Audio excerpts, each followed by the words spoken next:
श्री स्वामिनारायण भगवाननी जय। श्री अक्षर पुरुषोत्तम महाराजनी जय।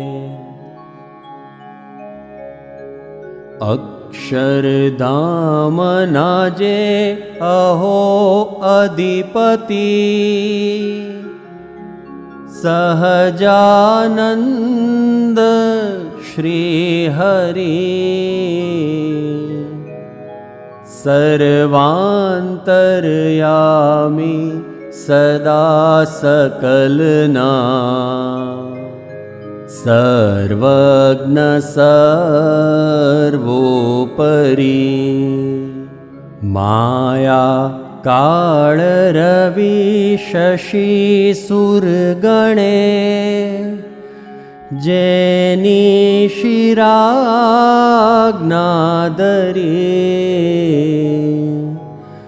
जे साहेब स्वरूप मां प्रगट छे,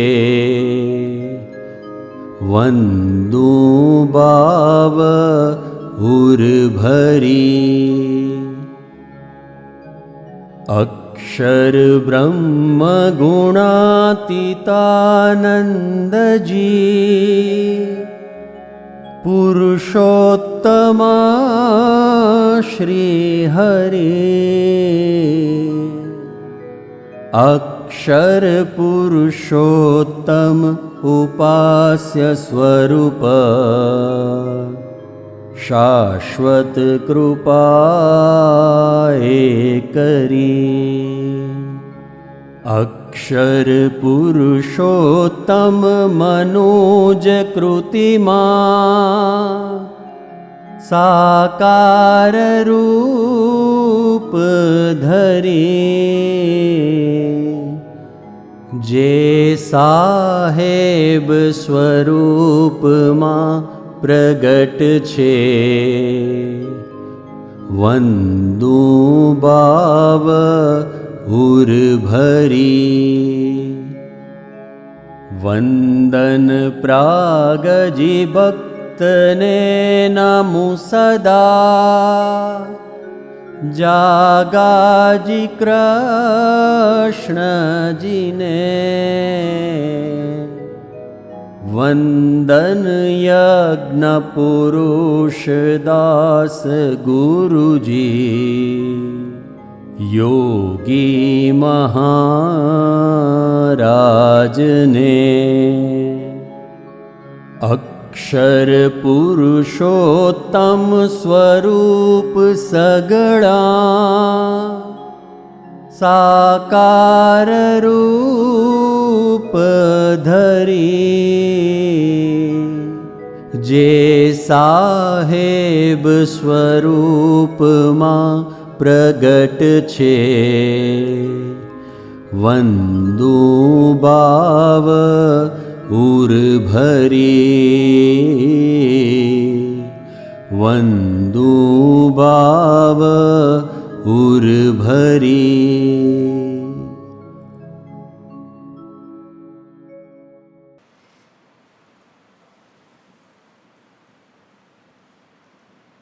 સહજાનંદ સ્વામી મહારાજની જય। શ્રી મુક્ત અક્ષર પુરુષોત્તમ મહારાજની જય। સંત ભગવંત સાહેબજીની જય જય જય। ઈષ્ટદેવ ભગવાન શ્રી સ્વામિનારાયણે સ્વયં આપણા સૌ માટે એટલે કે તેમના આશ્રિત જન માટેનો ધ્યેય મંત્ર શિક્ષાપત્રીમાં લખી આપ્યો। બ્રહ્મરૂપ થઈ પરબ્રહ્મની ઉપાસના કરવી, હા આપણા સૌનો ધ્યેય હોવો જોઈએ એવું ભગવાને સુસ્પષ્ટ કર્યું। બ્રહ્મનિર્ઝરના ટેગલાઇન તરીકે પણ સદગુરુ સંત પરમ પૂજ્ય શાંતિદાદા સૌ સંતોએ ભેગા મળીને આ જ જ્ઞાન બોધ આપણને આપ્યો, જે બ્રહ્મને જાણે તે પરમને પામે।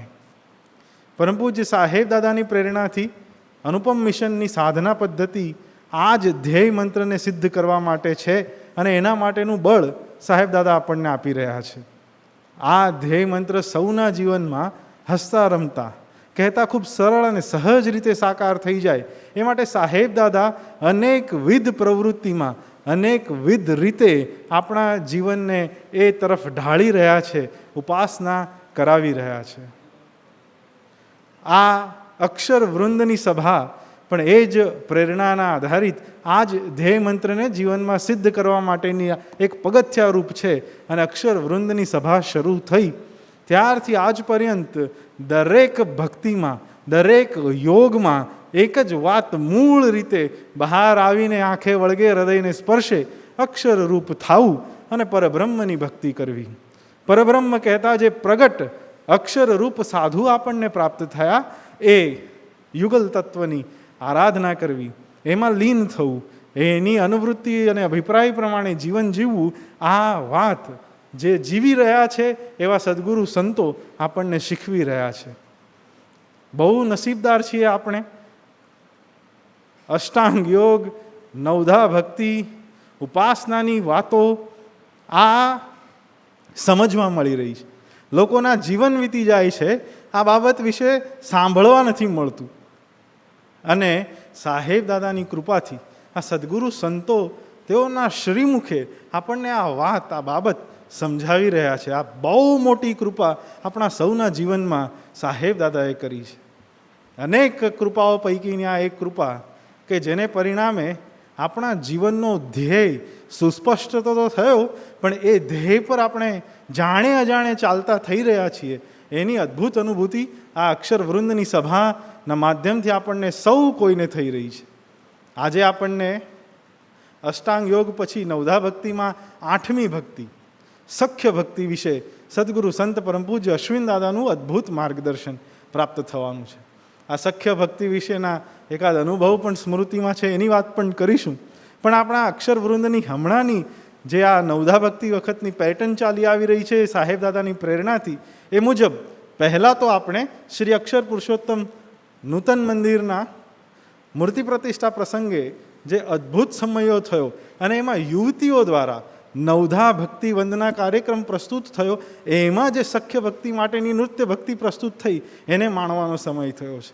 તો આવો આપણે સૌ ભેગા મળીને, કારણ કે હમણાં જ આપણે જોયું આપણો આ જે ધ્યેય મંત્ર છે એને સદગુરુ સંત પરમ પૂજ્ય મનોજદાસજીએ 3 ચરણમાં સુંદર રીતે આવાહન શ્લોક તરીકે લખી આપ્યો છે, જે આપણે દર સભાની શરૂઆતમાં સાંભળીએ છીએ.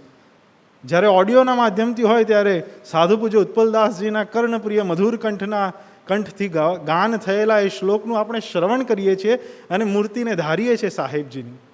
જ્યારે વિડીયોના માધ્યમથી સભા થાય છે ત્યારે એનું વિઝ્યુઅલ પ્રેઝન્ટેશન પણ ખૂબ અદ્ભુત થાય છે. આજે એ વિઝ્યુઅલ પ્રેઝન્ટેશન બદલાયું. છેલ્લા કેટલાક સમયથી એક પ્રકારનું હતું, આજે એમાં બીજા એડિશનનો વધારો થયો છે. આ એડિશનમાં પણ કેટલી માર્મિક સમજ જે સદગુરુ સંત પરમ પૂજ્ય મનોજદાસજીએ લખી છે એને વિઝ્યુલાઇઝ ફોર્મમાં કેટલી અદ્ભુત રીતે સાધુ પૂજ્ય મુકેશદાસજી અને પૂજ્ય પાર્થભાઈએ આપણા સમક્ષ પ્રસ્તુત કરી છે. એમની ભક્તિને વંદન કરીએ છીએ.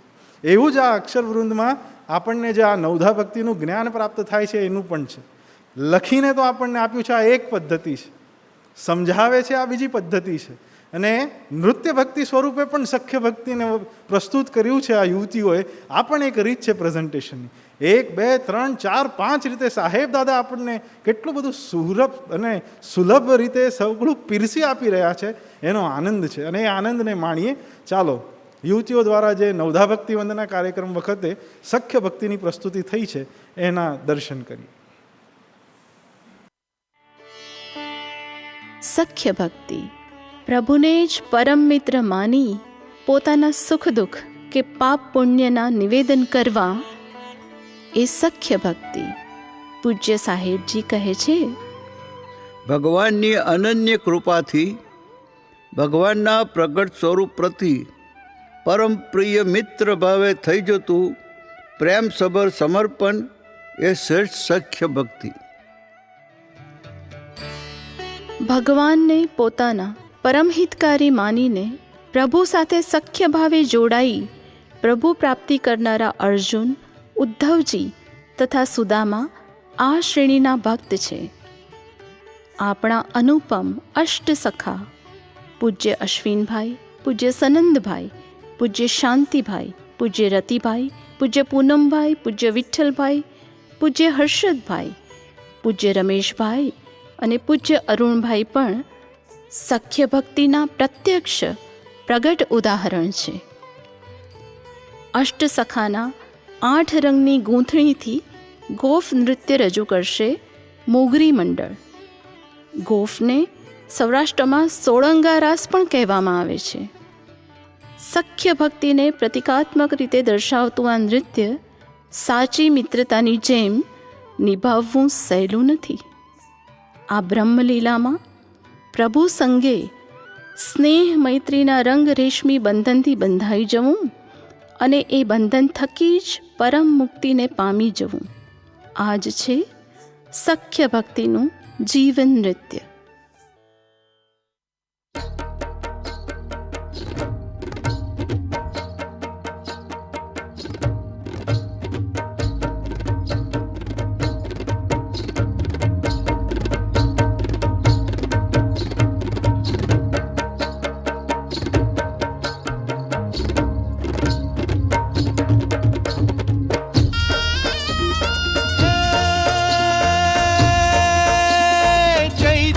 पट पर रम झट रासे रमे रसियो जीवालम अवनवा रंग धरे हे नित नवा मुक्त रूपे ब्रह्म रस ए तो पूरे घाट नवा नित्य घड़ी जब कोड़े प्रीत रसे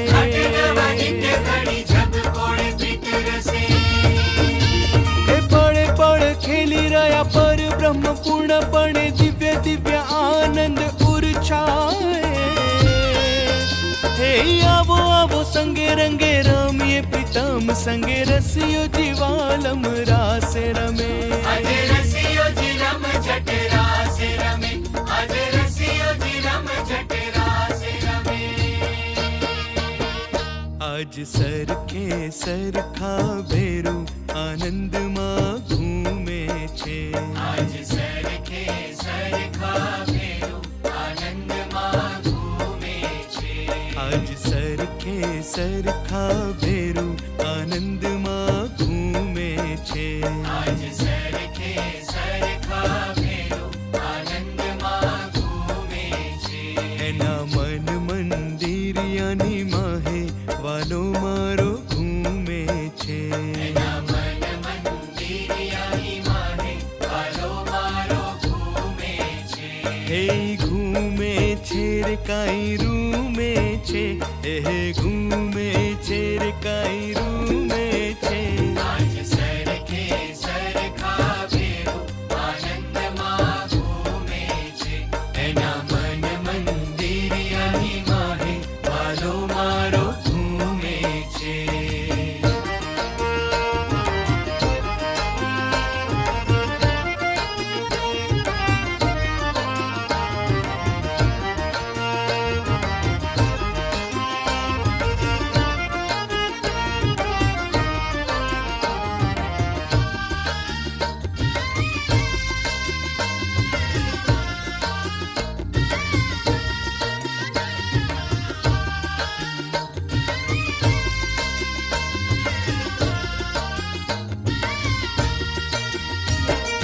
आज सुधी श्याम जी ने जेवा तेवा जाण्या है आज सुधी श्याम जी ने जेवा तेवा जाण्या आज सुधी श्याम जी ने जेवा तेवा जाण्या है आज सुधी श्याम जी ने जेवा तेवा जाण्या साक्षात नारायण से जे ओळखाया साक्षात नारायण से जे ओळखाया साक्षात नारायण से जे ओळखाया साक्षात नारायण से जे ओळखाया हे देवो ने दुर्लभ हरि होशेथी देवो ने दुर्लभ हरि होशेथी जेवा छे तेवा ओळखाए छे जेवा छे तेवा ओळखाए छे आज सरखे सरखा भेरू आनंद मां घूमे छे एना मन मंदिरियानी माहे वालो मारो घूमे छे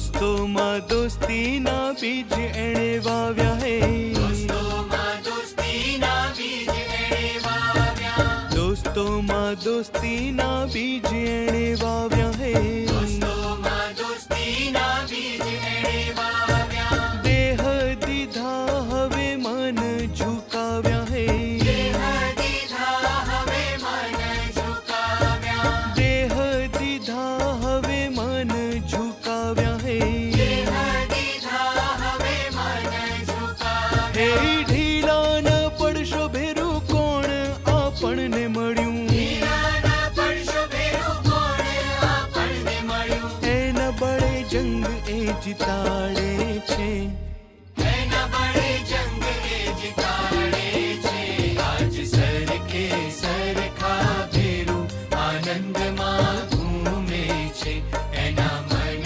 મંદિરિયાની માને વાલો મારો ઘૂમે છે, હે ઘૂમે છે રે કાઈ રૂમે છે, એ ઘૂમે છે રે કાંઈ રૂમે છે, આજ સરખે સરખા ભેરું આનંદમાં ઘૂમે છે, આજ સરખે સરખા ભેરું આનંદમાં ઘૂમે છે, એના મન મંદિરિયાની માહે વાલો મારો ઘૂમે છે, એના મન મંદિરિયાની માને વાલો મારો ઘૂમે છે.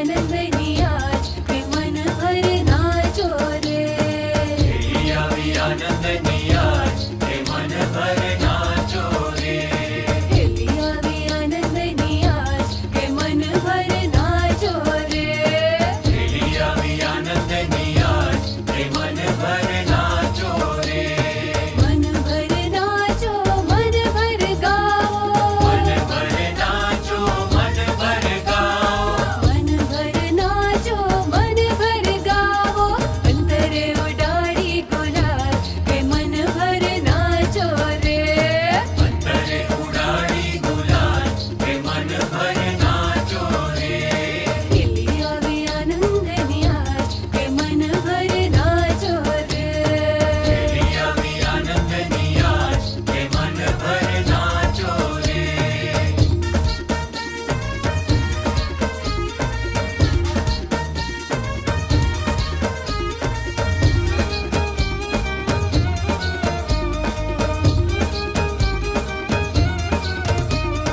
બાપાનો આ વારસ આવ્યો, બાપાનો આ વારસ આવ્યો, બાપાનો આ વારસ આવ્યો, બાપાનો આ વારસ આવ્યો, યોગી સંદેશ દઈ જાય કે મન ભર નાચો રે, યોગી સંદેશ દઈ જાય કે મન ભર નાચો રે, આવી આનંદની આજ કે મન ભર નાચો રે, આવી આનંદની આજ કે મન ભર નાચો રે.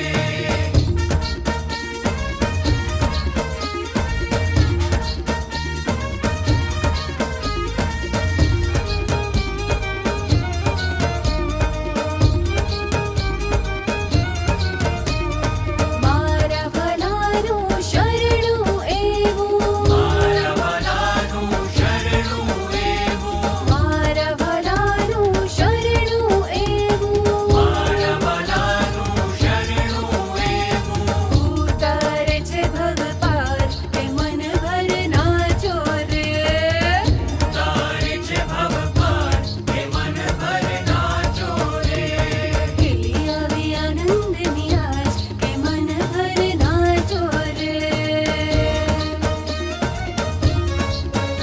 આજ સરખે સરખા ભેરું આનંદમાં ઘૂમે છે, એના મન મંદિરિયાની માહે વાલો મારો ઘૂમે છે, એના મન મંદિરિયાની માને વાલો મારો ઘૂમે છે, આજ સરખે સરખા ભેરું આનંદમાં ઘૂમે છે, ઘૂમે છે, આનંદમાં ઘૂમે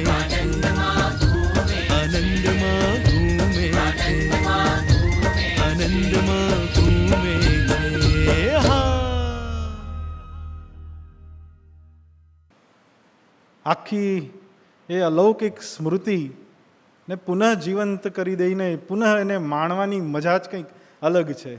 એ માહોલમાં લઈ જાય છે.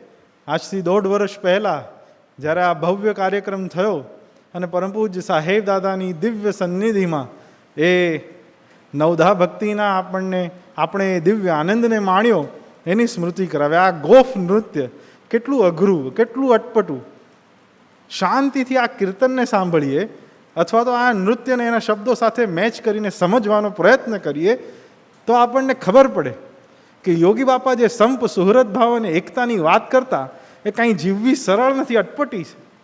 પણ આ સદગુરુ સંતોએ સાહેબ દાદાને કેન્દ્ર સ્થાને રાખીને કેટલી સરળ કરી દીધી. જેવી આ યુવતીઓએ આ અટપટા અને અઘરા ગણાતા ગોફ નૃત્યને કેટલા થોડા સમયમાં અટપટું હોય અને સરળતાથી ઉકેલ લાવીને એ દિવ્ય સંદેશ આપણને સખ્ય ભક્તિનો આપ્યો. આપણને પણ જીવનમાં એ કરવાની પ્રેરણા અદ્ભુત આપે છે. આ સખ્ય ભક્તિ માટેનું એક સુંદર મને દર્શન અને એની સ્મૃતિ છે. એ પ્રસંગની વાત કરવાનો આજે મોકો પ્રાપ્ત થયો છે તો કરી લઈએ. સાહેબ દાદા ઉપાસનામાં બિરાજમાન થાય. આ શાશ્વત બોધના રચનાકાળની વાત કરું છું. શ્રી અક્ષર પુરુષોત્તમ મહારાજ મૂર્તિ પ્રતિષ્ઠા મંદિર મહોત્સવ પ્રસંગે આવું કંઈક આપણે આપવું છે. આપણી મંદિરની સ્તંભ પંક્તિઓમાં સંદેશ, જે દર્શન કરનારો આવે એ સંદેશ લઈને જાય, આધ્યાત્મિક જ્ઞાન લઈને જાય, આવી વાત સાહેબ દાદાએ શાંતિદાદા મનોજદાસજીને કરી. મનોજદાસજીએ ભગવાનની અદ્ભુત કૃપા છે એમના પર, એમને બહુ વિચારવું પડે નહીં. એ પ્રેરણા સાહેબ દાદા બોલે અને પ્રેરણા થાય. એટલે એમણે શાંતિદાદા સાથે ચર્ચા કરી અને નક્કી થયું કેટલી સ્તંભ પંક્તિ, તો કે આટલી. એક સ્તંભ આમ કરીએ, આટલા અષ્ટાંગ યોગ, આટલી નવધા ભક્તિ, આટલા ઉપાસના, આપણા 4 મુખ્ય પાયા ધર્મ ભક્તિ જ્ઞાન થઈ ગયા. ઘડીના છઠ્ઠા આજ્ઞા કોની હતી? સાહેબ દાદાની. તો ગોઠવાઈ ગયું. હવે વાત એમ થઈ કે શાસ્ત્રો તો કહે છે, એ તો વર્ષો જૂની વાતો છે. આ યુગમાં, આ કાળમાં આપણે કેવી રીતે જીવવાનું એનું માર્ગદર્શન કોણ આપે? તો કે પ્રગટ સંત આપે. અને આપણા માટે પ્રગટ કોણ? સાહેબ દાદા. તો શાંતિદાદા અને મનોજદાસજીએ નક્કી એમ કર્યું કે એક બાજુ શાસ્ત્ર કહે છે એ અને એક બાજુ પ્રગટ સંત કહે છે એ, બંને ભાષામાં મૂકે એટલે એક સ્તંભના 4 બાજુ છે ગોઠવાઈ જાય ગુજરાતી અને અંગ્રેજીમાં. આયોજન સરસ થઈ ગયા. કરે કોણ? આખી કલ્પના, આ ઊંડી ગહન આધ્યાત્મિક વાતો, આ મારા તમારા જેવાનું તો કામ નહીં. મનોજદાસજીનો અભ્યાસ, એમની જ્ઞાન સંપદા, એમની આધ્યાત્મિક ગરીબાઈ, શાંતિદાદાએ પ્રસન્નતા મનોજદાસજી પર જ વરસાવી. મનોજદાસજી તો દિલ્હીમાં બિરાજમાન. શુક્રવારે રાત્રે આવી જાય, શનિવારનો આખો દિવસ મળે, રવિવારની સાંજ સુધી રોકાય અને પાછા દિલ્હી જતા રહે. 1-1.5 દિવસમાં અહીંયા આવે તો શ્વાસ લેવાનો સમય નથી. ખાવા પીવાની વાત નથી કરતો, શ્વાસ લેવાનો સમય નથી. કારણ કે મૂર્તિ પ્રતિષ્ઠાના અને મંદિર નિર્માણના તમામ નિર્ણયોમાં અશ્વિનદાદા, શાંતિદાદા મનોજદાસજીને સાથે રાખે. એટલે મિટિંગ્સ અને એમાં સાહેબ દાદા સાથે બેસીને એમની પાસેથી આ સમજવું. અને સાહેબ દાદા તો અસ્ખલિત મહિમાની વાતો કરે, એમાંથી 1-1.5 લાઈનનો સાર કાઢવો. એટલે એના સિવાય, મનોજદાસજી સિવાય બીજો કોઈ વિકલ્પ જ નહોતો. અને એમણે પણ શાંતિદાદા જ્યારે આ પ્રસન્નતા વરસાવી ત્યારે સહર્ષ હા પાડી દીધી. સારું દાદા, આપ કહો છો તો કરીશું. પછી એ શનિવાર રવિવારનો 1.5 દિવસનો સમયગાળો મળે, એમાં 1 સિટિંગ, 2 સિટિંગ, 3 સિટિંગ એવું ગોઠવાય. અને એમાં સાહેબ દાદા 1-2 ચરણ ઉપર, 1-2 અંગ ઉપર વાત કરે. આ સખ્ય ભક્તિની પહેલાં લગભગ 23 અંગ ચરણની વાત આવી. અષ્ટાંગ યોગના 16 અને 7 ભક્તિ, નવધા ભક્તિ. લગભગ 5-6 અઠવાડિયામાં આ બધું કવર થયું. ઘણા વખતે મને પણ એમાં બેસવાનો લાભ મળતો, એ ગોષ્ઠી સાંભળવાનો લાભ મળતો. આ સખ્ય ભક્તિ વખતે હું હાજર હતો. સાહેબ દાદાને પરમ પૂજ્ય મનોજદાસજીએ પ્રશ્ન કર્યો કે દાદા, શાસ્ત્ર આ સખ્ય ભક્તિ માટે આ વાત કરે છે, આપ શું કહો છો?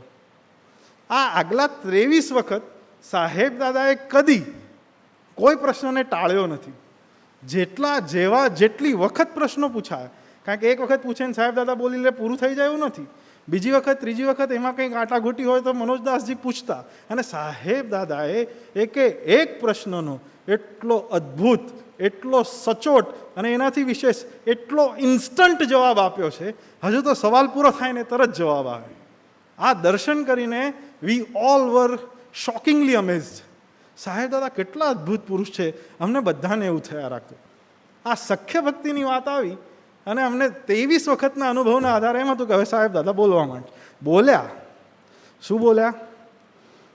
આ પ્રશ્નનો જવાબ શાંતિભાઈ આપશે, પછી હું વાત કરીશ કે છે. પહેલાં શાંતિ દાદાને પૂછો. અને માઇક્રોફોન ફરી ગયા, કેમેરો ફરી ગયો, અમારા બધાની આંખો ફરી ગઈ. શાંતિ દાદાએ જવાબ આપવાના શરૂ કર્યા.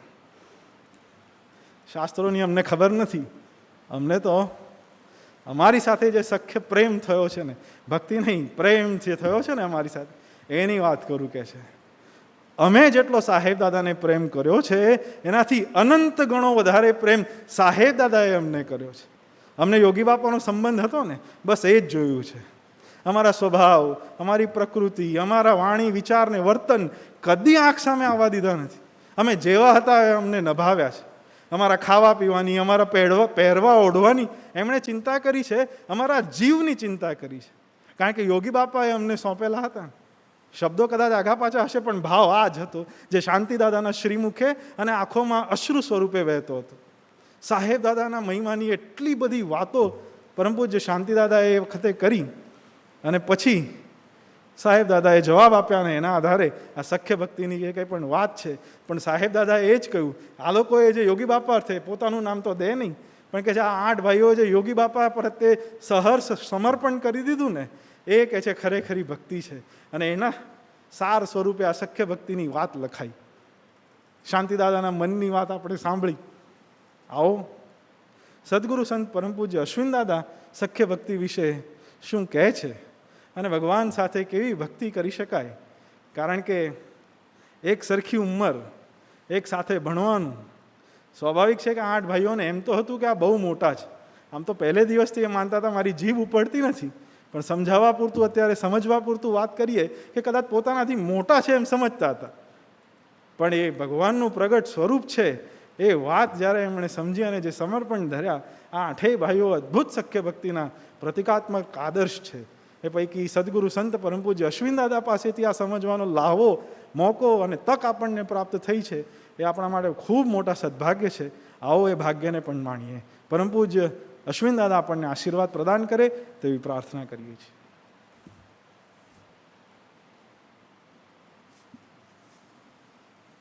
સહજાનંદ સ્વામી મહારાજની જય. શ્રી અક્ષર પુરુષોત્તમ મહારાજની જય. મુક્ત અક્ષર પુરુષોત્તમ મહારાજની જય. ગુરુ હરિ સંત ભગવંત સાહેબજી મહારાજની જય. સાહેબજીના વાલા સર્વે સંતો, સર્વે ભક્તોની જય જય જય.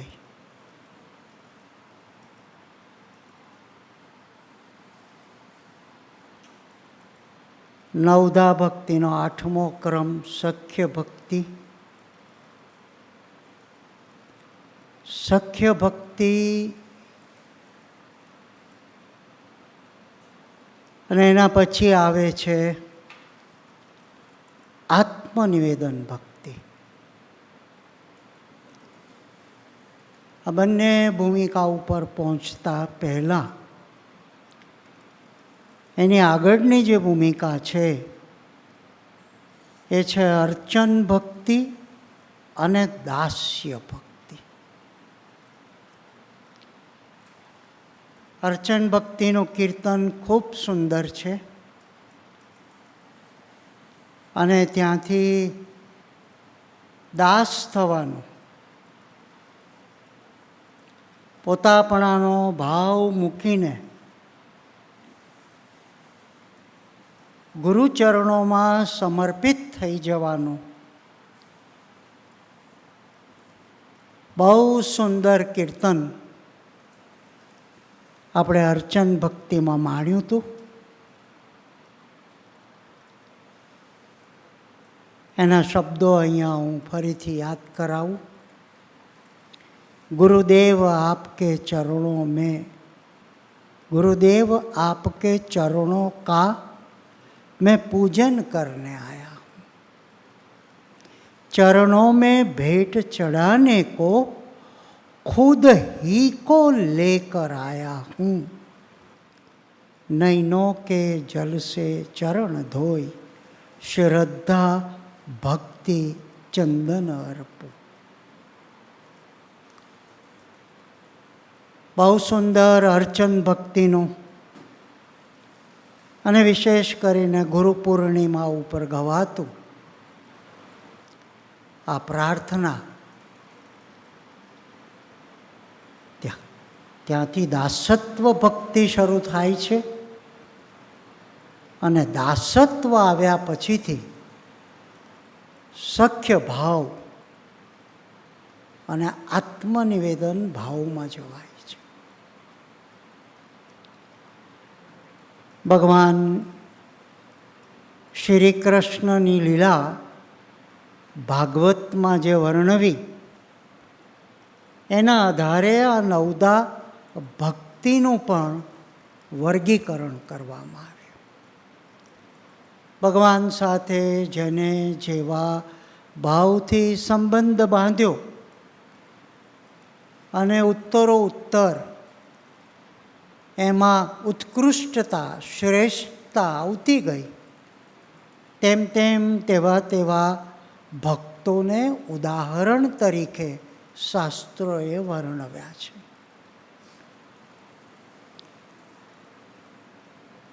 આપણે સ્વામિનારાયણ સંપ્રદાયની સાથે સાથે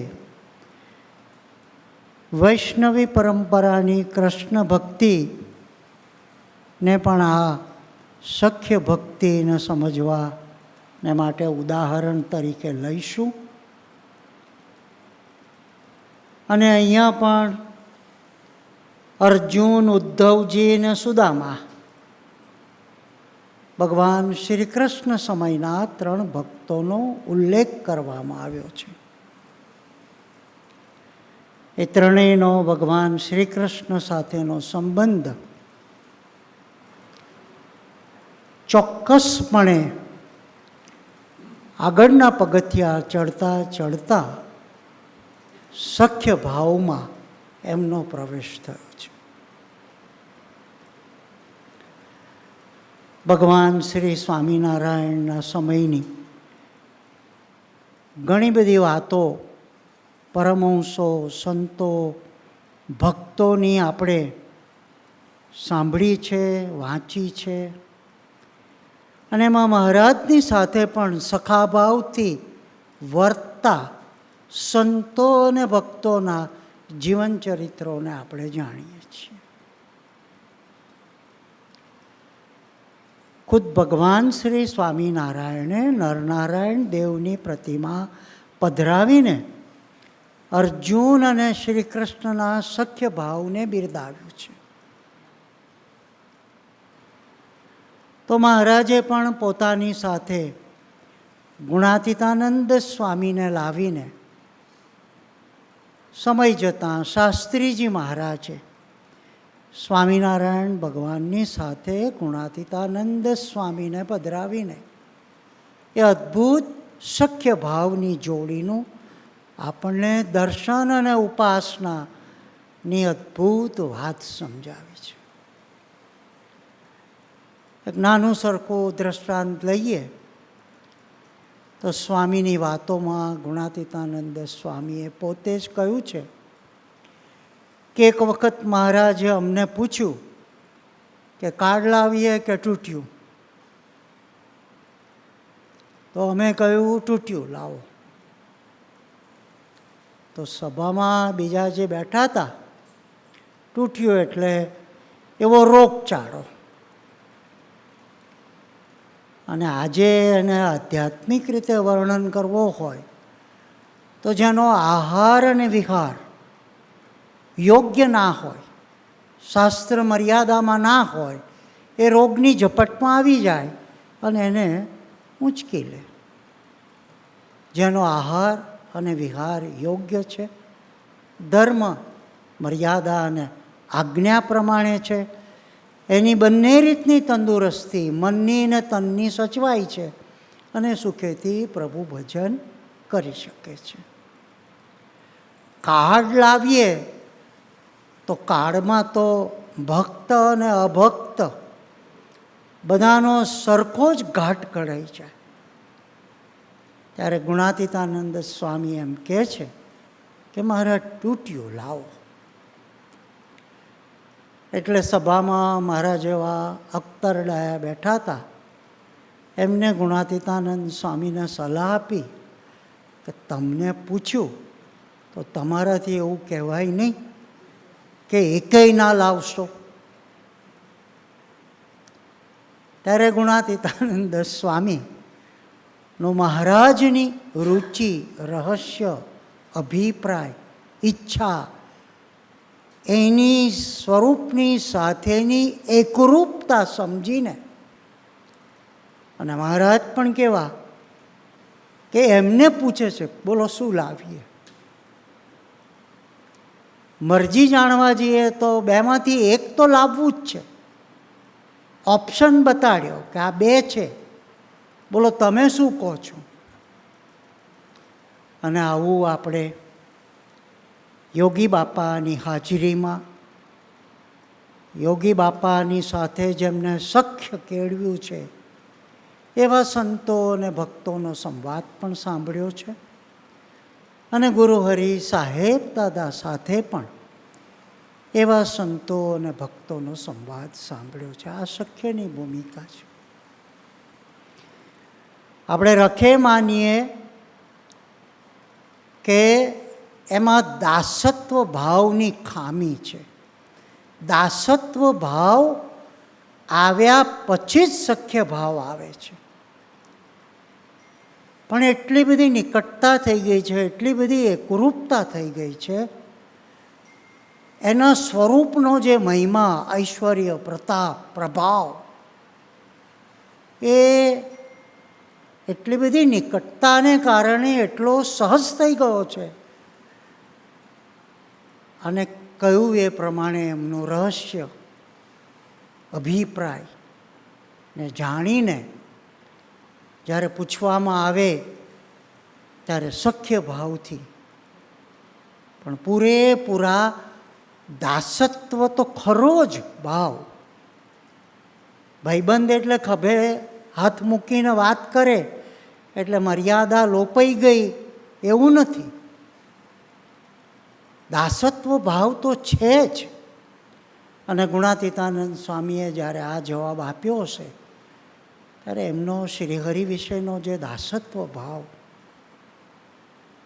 એમાં સહેજે કસર નહીં, ને છતાંય પોતાનો સ્વતંત્ર અભિપ્રાય એમને મહારાજને આપ્યો. એટલે એમ કહીએ, બીજા એમ કહીએ કે મહારાજને રસ્તો બતાડ્યો, મહારાજને શિખામણ આપી કે કરવું હોય તો આ કરો. જે રીતે બી આપણે આપણી કક્ષા પ્રમાણે એનું ઇન્ટરપ્રિટેશન કરવું હોય તો થાય.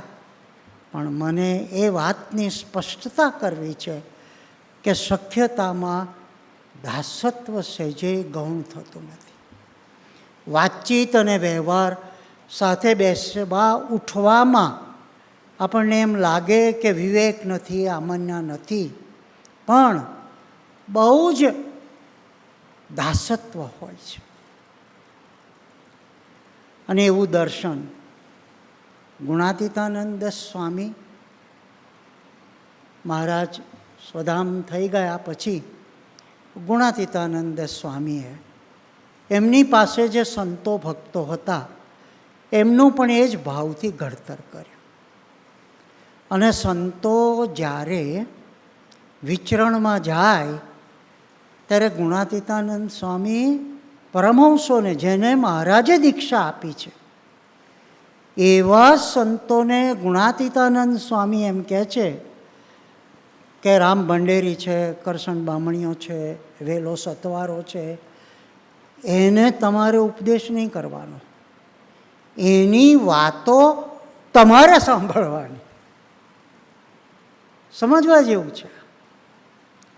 પેલા મહારાજે દીક્ષા આપેલા પરમહંસો છે અને ગુણાતીતાનંદ સ્વામીના સખા સંપ્રદાયમાં આપણે આ 3-4 નામ છે, બધા ઘણા છે, પણ નામ લેવા એવા રામ ભંડેરી છે, કરશન બામણીઓ છે, વેલો સથવારો છે, એટલે કેવા હશે, જાડહરા જ માણસો હશે, અને એમને કંઈ શાસ્ત્રનું કંઈ જ્ઞાન કે પંડિતાય, પણ ગુણાતીતની સાથે અક્ષર બ્રહ્મના સ્વરૂપ સાથે જે રીતે દાસત્વથી સેવીને સખાભાવ કેળવ્યો હશે, એટલે સંપ્રદાયમાં આપણે એમને ગુણાતીતના સખા તરીકે ઓળખીએ છીએ.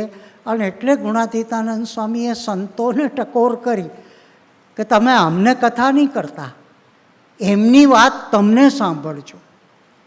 કેમ એમની વાત તમે સાંભળજો?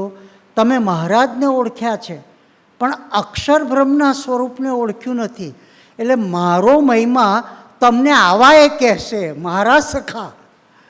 અને એ બંને જ્યારે અક્ષર અને પુરુષોત્તમ બંનેનો મહિમા તમને પાકો થશે, ત્યારે આત્મનિવેદી ભક્ત તમે પણ બની શકશો. આ સંપ્રદાયમાં બહુ જાણીતી બાબત છે ગુણાતીતાનંદ સ્વામી. આપણે ટૂંકમાં એક પ્રસંગ લઈશું. તો જેમ અત્યારે આપણે ભગતજી, જાગા સ્વામી અને કૃષ્ણજી અદાની વાત કરીએ, તો જેને ગુણાતીતાનંદ સ્વામીને સેવીને, ને ગુણાતીતાનંદ સ્વામી સાથે પણ એમનો સંબંધ પણ એવો જ, અલ્યા પ્રાગજી તું મુંબઈ જા અને તને 60,000 રૂપિયા મળશે. એટલે આજ્ઞા જ કહેવાય. આપણે ગિરનારની આજ્ઞાની વાત વારે વારે કરીએ છીએ ને, એ આજ્ઞા પાળવા એ ગયા ને ગિરનારને કહી આવ્યા. ગિરનાર આવે કે ના આવે, પણ અહીંયા તો ગુણાતીતાનંદ સ્વામી પ્રાગજીને પોતાને કહે છે કે તું મુંબઈ જા, અને તોય પ્રાગજી મુંબઈ જતો નથી. તો એ પ્રાગજીનો ને ગુણાતીતાનંદ સ્વામીનો સંબંધ દાસત્વથી, એટલે બે હાથ જોડી અને બાપજી કહે એ જ કરવાનું, બુદ્ધિને તાળું મારીને એ ભાવથી પણ એ ઉપર ઉઠ્યા. અને એમને એમ કહ્યું કે આટલો સમાગમ ગોપાળન સ્વામીનો કર્યો, આટલો સમાગમ તમારો કર્યો, આમાં સુખ હોય એવું કોઈ વાતમાં જાણ્યું નથી, સાંભળ્યું નથી. અને ત્યારે ગુણાતીતાનંદ સ્વામી અક્ષર બ્રહ્મ, બ્રહ્મ રૂપ થઈને પરબ્રહ્મ થવાની વાતનું મંડાણ શરૂ કરે છે. એટલે આજ્ઞા ના પાડી ભગતજીએ મુંબઈ જવાની, એટલે એના દાસત્વમાં ખામી આવી? સહેજે નહીં. પણ એનાથી આગળની જે ભૂમિકા, કે મૂળભૂત મુદ્દો અને રહસ્ય અને કેવી કેવી આજ્ઞાઓ પાડી છે, એ તો આપણે ભગતજી મહારાજનું જીવન ચરિત્ર આજે સાંજે જ સાહેબ દાદાએ ઉપાસનાની ગોષ્ઠીમાં ભગતજી મહારાજના જીવન ચરિત્રના પ્રસંગો આપણને કહ્યા. એવા જ જાગા સ્વામી, એવા જ કૃષ્ણજી અદા, એ ત્રણેય એકબીજામાં કેવા ઓતપ્રોત, વ્યક્તિ તરીકે, વ્યક્તિત્વ તરીકે, અસ્તિત્વ ગુણાતીતની સાથે એકરૂપ કરી દીધેલું, પણ ત્રણેયની રીત, પદ્ધતિ, કથા તદ્દન નોખું નોખું હોવા છતાં પણ એકબીજામાં કેટલી ઓતપ્રોતતા. એકે શાસ્ત્રી યજ્ઞ પુરુષદાસજીને કીધું કે તારા કટકા કરે તો પણ દરવાજો છોડીશ નહીં, હું આવીને પાછો હોંધી દઈશ. આ શબ્દો આપણે જીવન ચરિત્રમાં વાંચ્યા. બીજો એમ કહે છે કે દરવાજો છોડી દે, અને ત્રીજા એમ કહે છે કે તું જેટલા સંકલ્પ ના કરે તેટલી તારી ખોટ, ને પૂરા ના કરીએ તો અમારી ખોટ, ગગનચુંબી મંદિરો બાંધ. તો કે 5 પૈસાનું પત્તું માગવું હોય તો કોઠારી પાસે જવું પડે છે. ગગનચુંબી મંદિરો ક્યાંથી બાંધવું? આ ત્રણેય જણા ગુણાતીતની વાતને કેવી સમજ્યા હશે અને કેવી એ અક્ષર બ્રહ્મ સાથે એકરૂપતા હશે. જુદું જુદું બોલ્યા પણ એ ત્રણેયની સમન્વય કરીને શાસ્ત્રીજી મહારાજે જે ઉપાસનાનો સિદ્ધાંત પ્રવર્તાવીને આપણી સમક્ષ જે મૂક્યો એ અદ્ભુત યુગ કાર્ય થયું. અશક્ય ભાવની વાતને આપણે આગળ લઈએ કે કેવી શાસ્ત્રીજી મહારાજે અને શાસ્ત્રી મહારાજને યોગી મહારાજની પણ બેયની પણ યોગી મહારાજનો એક જ દેવા એવો દ્રષ્ટાંતરૂપ પ્રસંગ છે. બાકી તો લખતો હોઉં તો પેન મૂકી દઉં અને જમતો હોય તો કોળિયો મૂકી દઉં એવી દાસત્વ ભાવથી આજ્ઞા પાળનારા યોગી બાપાને જ્યારે શાસ્ત્રીજી મહારાજે કહ્યું કે રાજકોટના જુદા જુદા મંડળોને તમે એક કરી આવો અને એમને સમજાવી આવો, શીખવાડી આવો, ત્યારે એમને બે હાથ જોડીને કહ્યું, બાપજી હું ફોસી, આ મારું કામ નહીં. જોગી શાસ્ત્રીજી મહારાજનો શબ્દ ઉથાપે એ આપણે સ્વપ્નમાં પણ કલ્પી ના શકીએ. એટલે હું આ વાત વારે વારે કહું છું કે સખ્ય ભાવમાં દાસત્વ ભાવ સહેજ પણ ગૌણ થતો નથી. શાસ્ત્રીજી મહારાજ પ્રત્યેનો યોગીજી મહારાજની જે ભક્તિ, જે દાસત્વ ભાવ, તો પછીથી આપણે એનું ઇન્ટરપ્રિટેશન જાણ્યા, શીખ્યા. યોગી બાપાને પૂછ્યું કે બાપા તમે કેમ ના પાડી સંતોએ, જે સેવકોએ?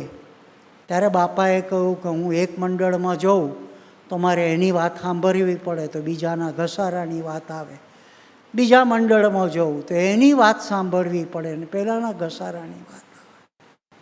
એટલે મૂળભૂત સિદ્ધાંત પકડી રાખ્યો. ભગવાનને ભગવાનના ભક્તના ગુણ ગાવા તો જીવ બ્રહ્મરૂપ થઈ જાય.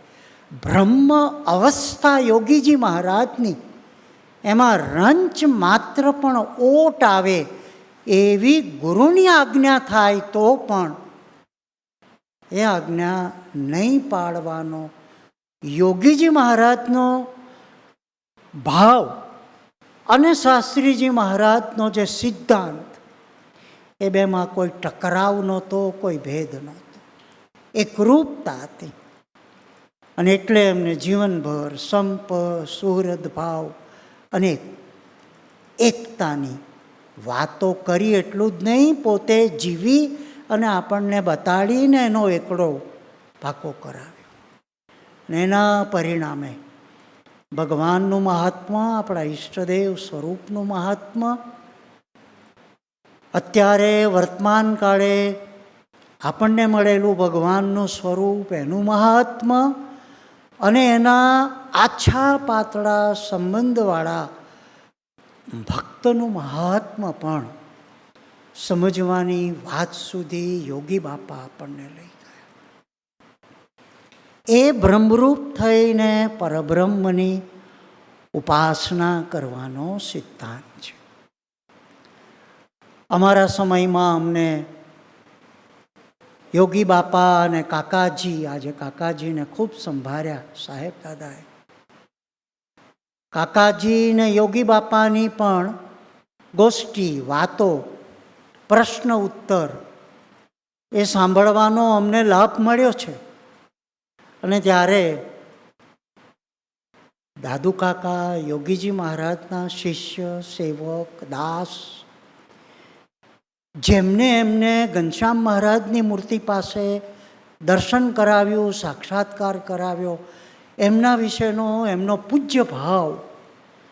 પણ એ બંને અરસપરસ જ્યારે કોઈ પ્રશ્ન વિશે કે કંઈક વાત કરતા હોય ત્યારે જે રીતે વાત કરે, ત્યારે દાદુ કાકાનો યોગી બાપા સાથેનો જે સખ્ય ભાવ, એ અમે તો અમારી નજરે જોયો છે અને એનો આનંદ પણ માન્યો છે. અક્ષર પુરુષોત્તમ છાત્રાલયનું બાંધકામ ચાલે અને જસુભાઈ MSc નો અભ્યાસ કરે. બાપાની આજ્ઞા પ્રમાણે કમિટીના 3 વડીલોને મળવા માટે, એમનું માર્ગદર્શન લેવા માટે જસુભાઈને સાયકલ લઈને જવાનું. પહેલો પીરિયડ છૂટી જાય, બીજો પીરિયડ છૂટી જાય અને એમના MScના અભ્યાસમાં કંઈ બરકત આવે નહીં ને પરીક્ષા આવી. એટલે જસુભાઈએ નક્કી કર્યું કે આપણે પરીક્ષા આપવી નથી. આમે નપાસ જ થવાના છે, કારણ કે આ સત્સંગના કામની દોડાદોડીમાં અને સાહેબ દાદાએ જે આપણને સૌને સમજાયું છે, જે દિવસથી યોગી બાપા આ જીવમાં બેઠા તે દિવસથી મારી અભ્યાસ ઉપરની પકડ છૂટી ગઈ, પણ ભગવાન પકડાઈ ગયા અને ગ્રીપ છૂટી ગઈ. નહીંતર જે એકાગ્રતાથી એ લેક્ચર એટેન્ડ કરે, ક્લાસ એટેન્ડ કરે, પછી એમને વાંચવું ના પડે. એમને કોઈના ટ્યુશન કોઈ દિવસ રાખ્યા નથી ને રાખવા પડે નહીં, એટલી એમની અભ્યાસની એકાગ્રતા હતી. અને એમાં MScમાં તો હવે પરીક્ષા જ નથી આપવી એવો જ્યારે વિચાર કર્યો અને ત્યારે વિઠ્ઠલભાઈ ને સનંદભાઈ ને બધા સાથીદારો સાથે ને કાકાજી મહારાજ પધાર્યા એટલે વાત કરી. એટલે કે રાજા, આપણે યોગી બાપાના યુવાનો શિષ્યો યોગી બાપાનો સત્સંગ કરીએ, આપણે પરીક્ષામાં પાસ તો થવું પડે રાજા. વાત યોગી દાદુ કાકા શું બોલે? રાજા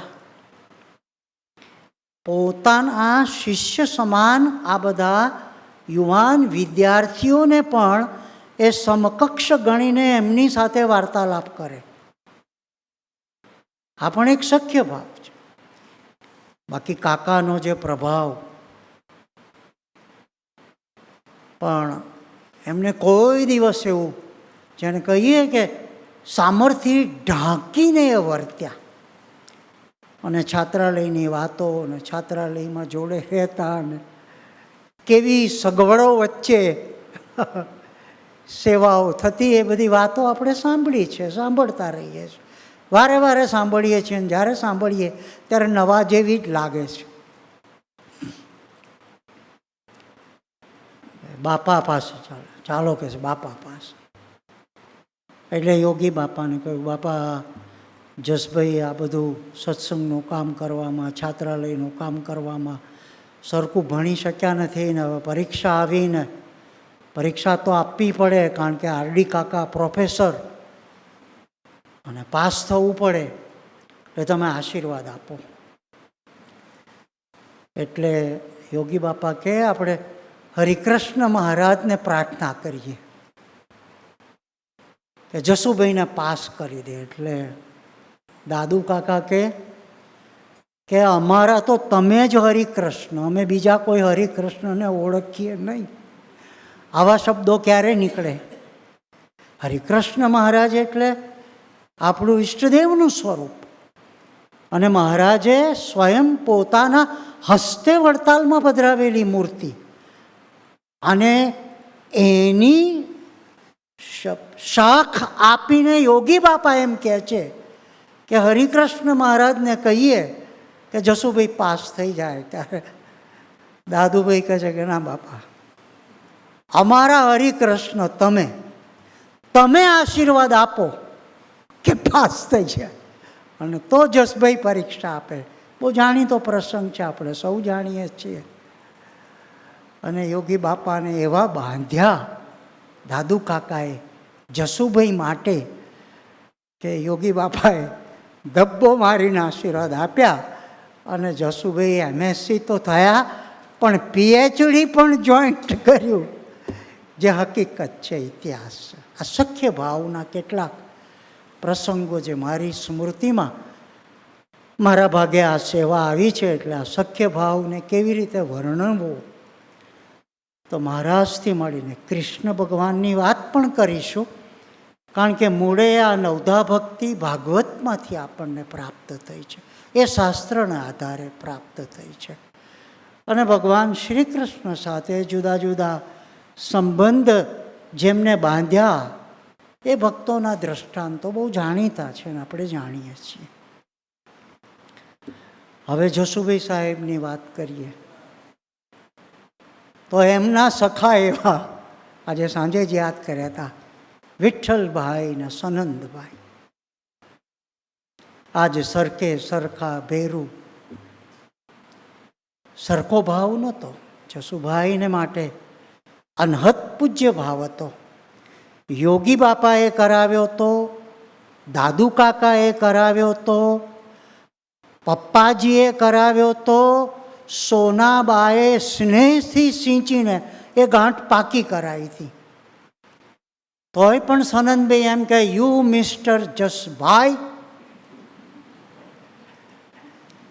એવું જો સનંદભાઈ બોલી શકે તો એના દાસ્ય ભાવમાં કોઈ ખામી નહોતી, પણ સખ્ય ભાવ હતો. મીટિંગમાં અમે બધા બેઠા હતા, પણ સનંદભાઈ એમ કે યુ મિસ્ટર જસભાઈ યુ ડોન્ટ નો એબીસીડી.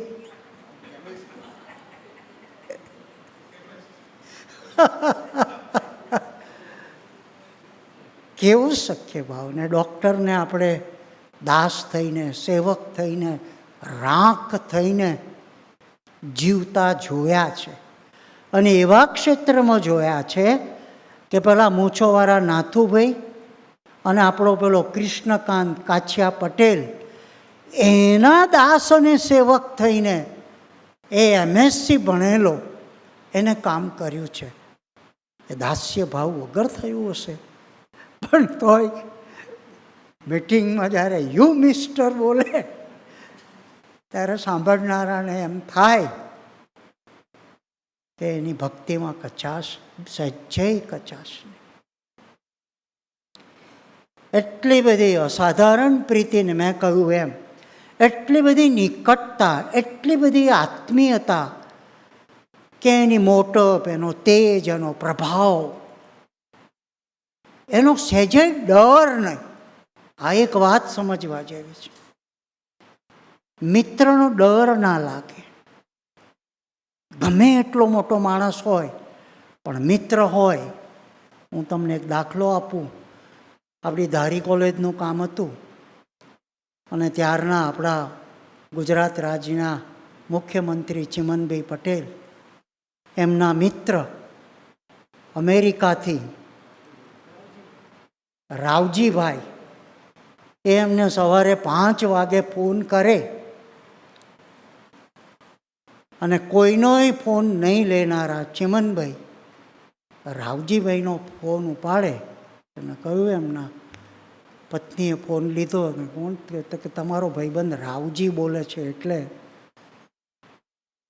ભલે ગુજરાત રાજ્યના મુખ્યમંત્રી હોય પણ લંગોટિયા મિત્ર રાવજીએ અમેરિકાથી ફોન કર્યો તો કોઈનો ફોન નહીં લેનારા ચિમનભાઈએ એમ જાણ્યું કે રાવજીનો ફોન છે એટલે ફોન લીધો અને આપણી ધારી કોલેજનું કામ થયું. મિત્ર ભાવ જ્યારે આવે છે ત્યારે ડર ચાલ્યો જાય છે. સખા ભાવમાં ડર નથી હોતો, પણ મહાત્મા નથી હોતું એવું નથી. પણ એટલો બધો આપોપો ભાવ થઈ ગયો છે. દિશો છો દોય પણ છો એક જ. એવો જે મહારાજને ગુણાતીતના સ્વરૂપને વિશે જે આપણે વાત કરીએ છીએ એવો ભાવ, સખ્ય ભાવમાં આ ભાવ આવે છે. અને આપણે ભાગવતમાં ભગવાન શ્રી કૃષ્ણના અને રાધાના ઝઘડાની ઘણી બધી વાતો સાંભળી છે. રાધા કેમ રીસાણી? તો કે તને મારા કરતાં વાંસળી વધારે વાલી છે, તો તું આખો વખત એને ભેગી લઈને ફરે છે. સખ્ય ભાવનું એક દર્શન છે. અને અનેક કવિઓએ એના ઉપર અનેક કવિતાઓ લખી છે. અને એક બહુ સાહેબ દાદાનું પ્રિય ગીત, એક રાધા એક મીરા, એ બંનેમાં પણ બંનેનો જે ભાવ, કૃષ્ણ સાથેનો જે સંબંધ જે બતાડ્યો છે, બંનેની એ કૃષ્ણના સ્વરૂપ સાથેની એકરૂપતા છે, પણ બેયની રીત જુદી જુદી છે. પણ તકલીફ ક્યાં થાય છે? અમે દાસ ભક્તિમાં, દાસત્વ ભાવમાં ભક્તિ હોય છે,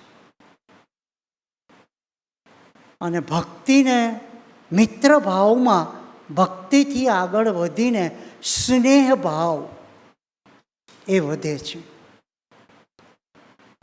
જેમ કે દાખલા તરીકે આપણે રામ અવતાર અને કૃષ્ણ અવતારના બે ભક્તોનો દાખલો લઈએ તો રામ અવતારમાં દાસત્વ ભક્તિનું શ્રેષ્ઠ દ્રષ્ટાંત હનુમાનજી. હનુમાન દાદાને કહે એટલે બે હાથ જોડી અને કહે એટલું જ કરવાનું. તો એવો જ સખ્ય ભાવ, દાસત્વ ભાવમાંથી સખ્ય ભાવ અર્જુનને આવ્યો યુદ્ધના મેદાનમાં. 18 અધ્યાયની ગીતા કરવી પડી, અને આશંકા ઉપર આશંકા, આશંકા ઉપર આશંકા, અને આશંકા થાય એટલે પ્રશ્ન ઉપર પ્રશ્ન. ક્યાં સુધી કૃષ્ણએ એના વિરાટ સ્વરૂપનું દર્શન કરાયું. બધું એમાંથી ઉત્પન્ન થયું છે અને બધું એમાં પાછું સમય જાય છે એવું દર્શન કરાયું, તોય પાછા પ્રશ્નો તો બાકી જ રહે છે. એટલે કૃષ્ણનો મહિમા નહોતો, કૃષ્ણ પ્રત્યે દાસત્વ નહોતું, એમ આપણે આપણી બુદ્ધિથી એ કરવા જઈએ તો મહિમા એટલો જ હશો. અને એટલે જ છેલ્લે કહે છે કે નષ્ટો મોહ સ્મૃતિ લગતા. એટલે ભગવાનના સખા તરીકે અર્જુનને ભાગવતની અંદર પણ, ભગવાન શ્રી કૃષ્ણના જીવનમાં પણ, અને સ્વામિનારાયણ ભગવાને પણ કૃષ્ણ ભક્તિને આગળ ચલાવી. તો નરનારાયણ દેવની અમદાવાદમાં મૂર્તિ પધરાવીને સ્વામિનારાયણ સંપ્રદાયનું પહેલું મંદિર બનાવ્યું, જે આપણે જાણીએ છીએ. ભગવાન શ્રી કૃષ્ણની વાત નીકળી છે તો સાહેબ દાદાનો જ કહેલો અને પરમ પૂજ્ય પપ્પાજીના શ્રીમુખે સાંભળેલો શ્રીદામા અને રાધાનો પ્રસંગ. શ્રીદામા એ ભગવાન શ્રી કૃષ્ણના બાળ સખા હતા. સુદામા એ પણ ભગવાન શ્રી કૃષ્ણના બાળ સખા હતા, જે આશ્રમમાં સાથે વિદ્યાભ્યાસ કરેલો. અને શ્રીદામા છે એ ગોકુળ વૃંદાવનમાં ગાયો ચારવામાં જે મિત્રો હતા એમાંના એક હતા. અને કૃષ્ણ તો કૃષ્ણ હતા. કૃષ્ણ મોટા થયા. કૃષ્ણનો અને રાધાનો સંબંધ સાહેબે હમણાં જ થોડા દિવસ પહેલાં આ પ્રસંગ કહ્યો હતો. એટલે રાધાને કંઈક ચડી હશે, ઘણા ભક્તોને ઘણી વખત ઘણી ચડે. આપણે ગુરુ શિષ્યના સંવાદમાં પડવું નહીં, ભક્ત ભગવાનના સંવાદમાં આપણે પડવું નહીં. એટલે કૃષ્ણની મર્યાદા જેને કહીએ કે ભગવાન તરીકે કૃષ્ણ ભગવાનની જે મર્યાદા, એ મર્યાદાને ઉલ્લંઘીને તું તાના શબ્દ પ્રયોગથી સીતાજીએ ભગવાન શ્રી કૃષ્ણ સાથે સંવાદ કર્યો. ને પેલા શ્રીદામા બાળ સખા એ દાસત્વ. પછી તો કૃષ્ણ કે આપણી જોડે ગાયો ચરાવતો તો એ નથી, હવે તો દ્વારકાધીશ થયો છે, આવડો મોટો રાજા થયો છે. એટલે એને જોયું કે આ રાધા સહેજે મર્યાદા રાખતી નથી, જેમ તેમ એ યુ મિસ્ટર જેવું બોલે. એટલે એને રાધાજીને ઠપકો આપ્યો કે તને ભાન છે તું કોની જોડે વાત કરે છે? આ ભગવાન. એટલે રાધાજીએ એને ટપકાર્યો કે તું હું સમજે, ને બે ભક્ત આખડી પડ્યા. એક દાસ ભાવમાં છે, એક સખ્ય ભાવમાં છે. શ્રીદામા દાસ ભાવમાં છે, રાધિકા સખ્ય ભાવમાં છે. બે ભક્તોનો ભગવાન સાથે સંબંધ છે, પણ પોતપોતાની કક્ષાનો સંબંધ છે. પણ બે બાથડી પડ્યા ને બે એકબીજાને શ્રાપ દીધા. આવી આપણા શાસ્ત્રોમાં લખાયેલી વાત છે. ત્યારે કોકે પૂછ્યું કે આવું ભગવાનની આવું કહે તો કહેવાય નહીં, વળાય નહીં, ટોકાય નહીં. જે આપણે આજે સાહેબે વાત કરી કે આપણે સંસારમાં રહીએ છીએ અને સંસાર સંબંધી પણ છે ને બીજી બાજુ અધ્યાત્મ પણ છે. એ બેની એક સીમા રેખા છે. આમ ને આમ ઉલઝનમાં પડી જઈએ. બહુ સરસ સમજાવ્યું આજે સાંજે. એટલે ત્યારે પપ્પાજીએ કહ્યું કે કહેવાય, પણ કેવી રીતે કહેવાય એની રીત પપ્પાજીએ શીખવાડી. આજે સાંજે પપ્પાજીની પણ સ્મૃતિ કરી. 1 જૂન એમનો સાક્ષાત્કાર દિન. પપ્પાજી એવું કહેતા કે શ્રીદામાએ જો રાધાને કહેવું હોય તો એવી રીતે કહેવાય કે ઓ મારી માવડી,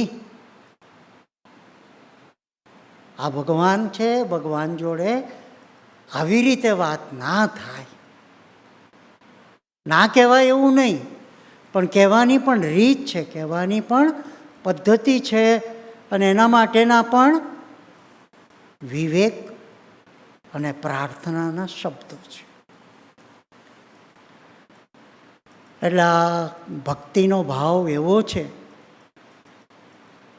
કીર્તન ભક્તિથી શરૂ કરતાં કરતાં અર્ચન, એમાંથી સમર્પણનો ભાવ આવે. જ્યારે સમર્પણ, હું મારી જાત જ અર્પણ કરવા માટે આવ્યો છું, હું જ તમારો છું, તો સખ્ય ભાવમાં એક વાત એવી બને છે જે આપણા ગુરુસભાના યુવાનોએ પણ જેનું સૂત્ર પકડ્યું છે કે હું પ્રભુનો ને પ્રભુ મારા. પહેલો સમર્પિત થયો એટલે હું પ્રભુનો, હું દાસ છું, સેવક છું, ચરણની રજ છું. એવા સતત અભ્યાસ સાથે, જાણપણા સાથે જીવવાનું શરૂ કરે છે. એ દાસ્ય ભાવ છે. એના પછીથી સખ્ય ભાવ આવતો જાય છે. એટલે બીજો સખ્ય ભાવનો આ મારું અર્થઘટન છે. હા, હું ભગવાનનો અને ભગવાન મારા.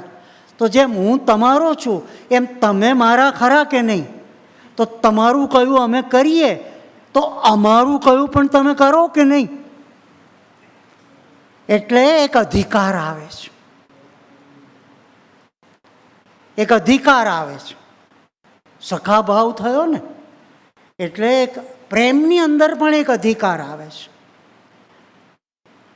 અને ભગવાને મને એના સ્નેહ બંધનમાં બાંધ્યો, તો હું પણ ભગવાનને મારા સમર્પણ બંધનમાં બાંધું. અને એ આ ગોપ નૃત્યની અંદર ભક્તોએ ભેગા થઈને ભગવાનને બાંધ્યા,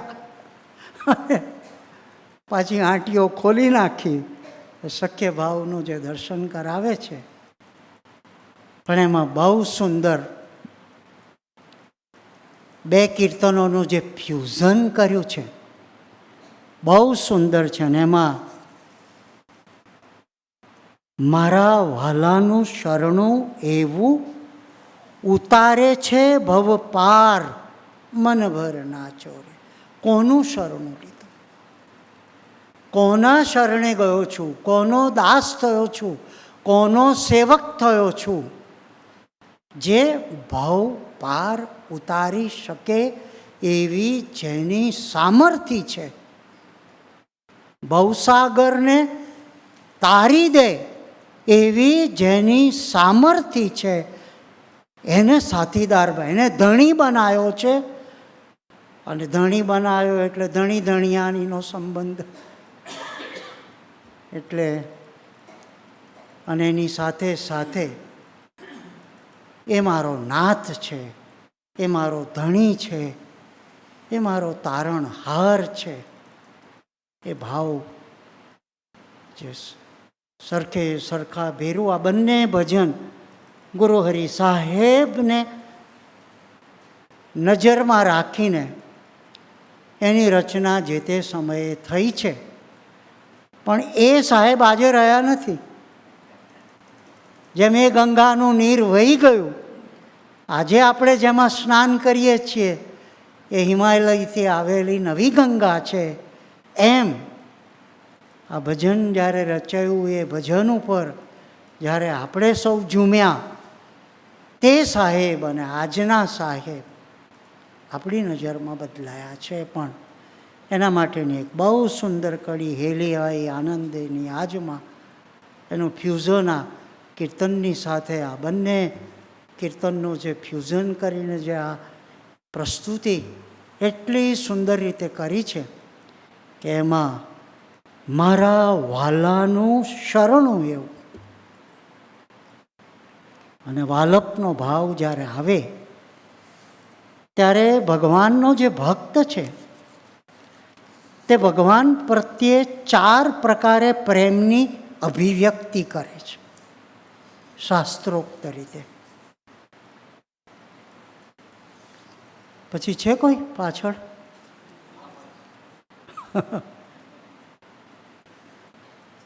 ભક્ત છે તે ભગવાન પ્રત્યે પોતાનો જે પ્રેમ છે એની 4 પ્રકારે અભિવ્યક્તિ કરે છે એવું શાસ્ત્રોએ વર્ણન કર્યું છે. એક છે દાસ્ય ભાવ, બીજો છે સખ્ય ભાવ, ત્રીજો છે વાત્સલ્ય ભાવ અને ચોથો છે માધુર્ય ભાવ. વૈષ્ણવી ભક્તિના શબ્દો છે અને એના દ્રષ્ટાંત છે. અને આ 4 ભાવ જ્યારે આવે છે ત્યારે દાસ્ય ભાવથી ક્રમિક આગળ જ્યારે જઈએ ત્યારે સહજ રીતે ભગવાનના ઐશ્વર્ય પ્રતાપ ભાવ એની ઊંચાઈ એની વિસ્મૃતિ થઈ જાય છે. આપણે ભૂલી જઈએ છીએ કે આપણે કોની જોડે વાત કરીએ છીએ. આપણે આપણી ભૂમિકાથી આપણી વાત એમની આગળ રજૂ કરીએ છીએ અને એમની મોટપ એ છે કે એ એમની ભૂમિકાએથી આપણી ભૂમિકાએ આવીને આપણી સાથેનો સંબંધ જોડીને ઓતપ્રોત થઈને આપણી વાત સાંભળે છે. ત્યારે આપણને એમ લાગે કે દુનિયામાં આ એક માણસ છે જે આપણી વાત સાંભળે છે અને સમજે છે. મુખ્ય મુદ્દો તો એ જ છે નાતો ને સંબંધ જોડવાનો, પણ આપણને એટલો બધો ભરોસો ને વિશ્વાસ બેસી જાય છે આ એક માણસ છે કે આપણી વાત સમજે છે અને સ્વીકારે છે. ત્યારે પેલું જે એમનું જે આપણે અવતારની વાત કરીએ તો રામ અવતાર કે કૃષ્ણ અવતાર કે એનું જે ઐશ્વર્ય છે, અવતારનું જે એ સામર્થ્ય છે એની સહજ વિસ્મૃતિ થઈ જાય છે અને એના ગાંડા ગેલા ભક્તો તરીકે એની જોડે જે ભાવ થાય છે, જે પ્રેમ થાય છે, પણ જે તે પ્રકારે એ જે સ્નેહનો નાતો, પ્રેમનો નાતો એ ઉત્તરોત્તર દ્રઢ થતો જાય છે.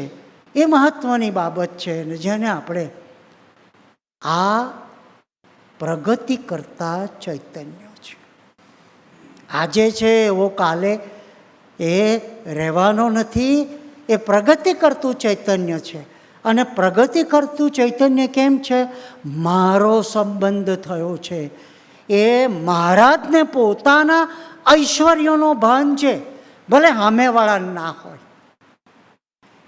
એવું ગુણાતીતાનંદ સ્વામીએ કહ્યું, અલ્લાહ છો, ખુદા છો, એ તો કે ભીખ માગે છે એટલે કહે છે કે પણ ભલે ને કહેતો, પણ કોને કહે છે એને તો ખબર છે ને. એ ગુણાતીતાનંદ સ્વામીએ પણ આ જ ભાવનું દર્શન કરાયું છે પેલા ભિખારી પાસે જ્યારે ભીખ માગતો હતો ત્યારે. એમ મહારાજ પણ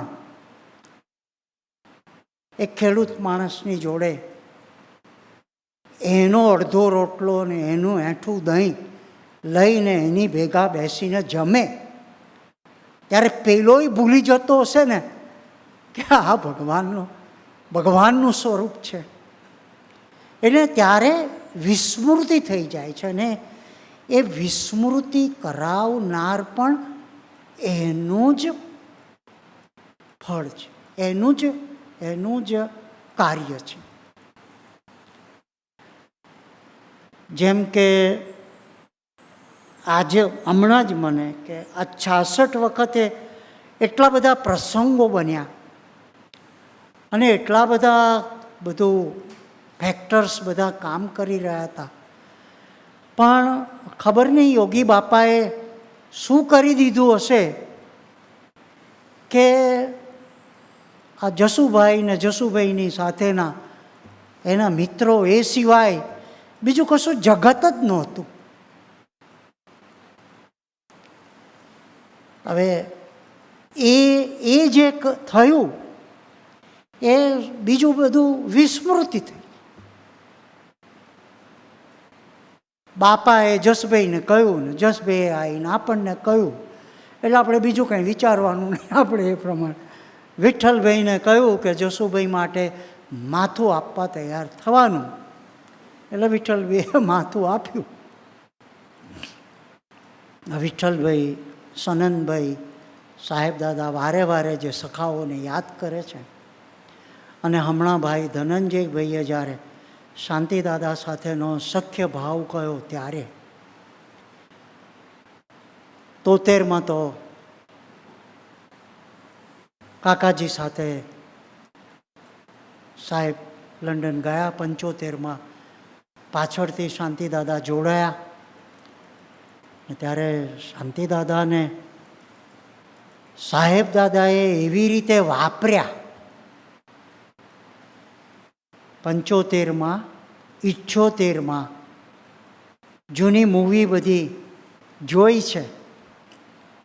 સાહેબ દાદા શાંતિદાદાને કહે કે વિષય વગરનું પ્રવચન કરો, અને પછી શાંતિદાદા વિષય વગરનું પ્રવચન કરી અને લંડનના જે બધા જુવાનિયા બધા દીકરાઓ એમને જે આનંદ કરાવે, અને ત્યારે શરીરના બાંધાથી પણ સાહેબ ને શાંતિભાઈ બંને એવા એક સરખા હતા કે એમની પાછળ બેકના ફોટા પાડ્યા છે, ઘણા છે, અને એમાંય વળી કોઈ ભગત ઉપડે બજારમાં તે બે એક સરખી ડિઝાઇનના સ્વેટર લઈ આવે અને બેયને એક સરખી ડિઝાઇનના કાબરચિત્રા સ્વેટર પહેરાવી અને ફોટા પાડે. ત્યારે હજુ ડ્રેસ નહોતા આવ્યા, અને જ્યારે નવા નવા જે ભક્તો પરિચયમાં આવે ત્યારે આ શાંતિભાઈ કે આ જસભાઈ જોડે વાત કરી હોય ને પછી શાંતિભાઈ મળે તો કે હમણાં તો તમારી જોડે વાત થઈ હતી, એટલી બધી એકરૂપતા હતી, ચહેરો મોરો, પહેરવું, બોલવું, ચાલવું, બેસવું, ઉઠવું, અને કાંઈ પણ રમૂજ કરવાની હોય, કંઈ પણ ખેલ પાડવાનો હોય તો સાહેબ દાદા શાંતિલાલને કહે ને પછી શાંતિલાલ ખેલ પાડે. આપણે જોયા છે, પૂનમ દાદાને પણ એવી રીતે જોયા છે, પાસપોર્ટ ઓફિસમાં પણ. અને એક વાત તો એક દીકરીએ અંદરો અંદર શરત મારી, બે દીકરીઓ ફ્લાઇટમાં રેસ્ટોરન્ટમાં, બોલ કે આ બંને છે ને ભાઈઓ છે, ટ્વિન છે, બે જણાએ અંદરો અંદર શરત મારી. આ પ્રસંગ આખો સાહેબે પોતે કહેલો છે. પછી આવીને ખાતરી કરી, તમે બે ભાઈ છો? તો કે ના. એટલે પછી ગમ્મત કરી એમના ઇંગ્લિશ કલ્ચર પ્રમાણે, તમારા બેનો બાપ એક જ હશે? તો કે ના, ખરેખર તો બાપ એક જ હતો.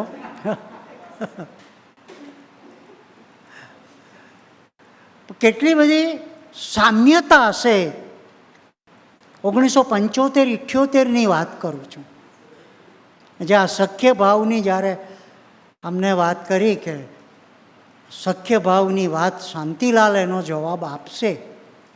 એ જીવતો જાગતો સખ્ય ભાવના પ્રસંગો સાહેબના અને શાંતિભાઈના પણ અનેક પ્રસંગો છે. તો તું આજની તારીખે શાંતિભાઈના દાસત્વ ભાવમાં સહેજે ખામી છે.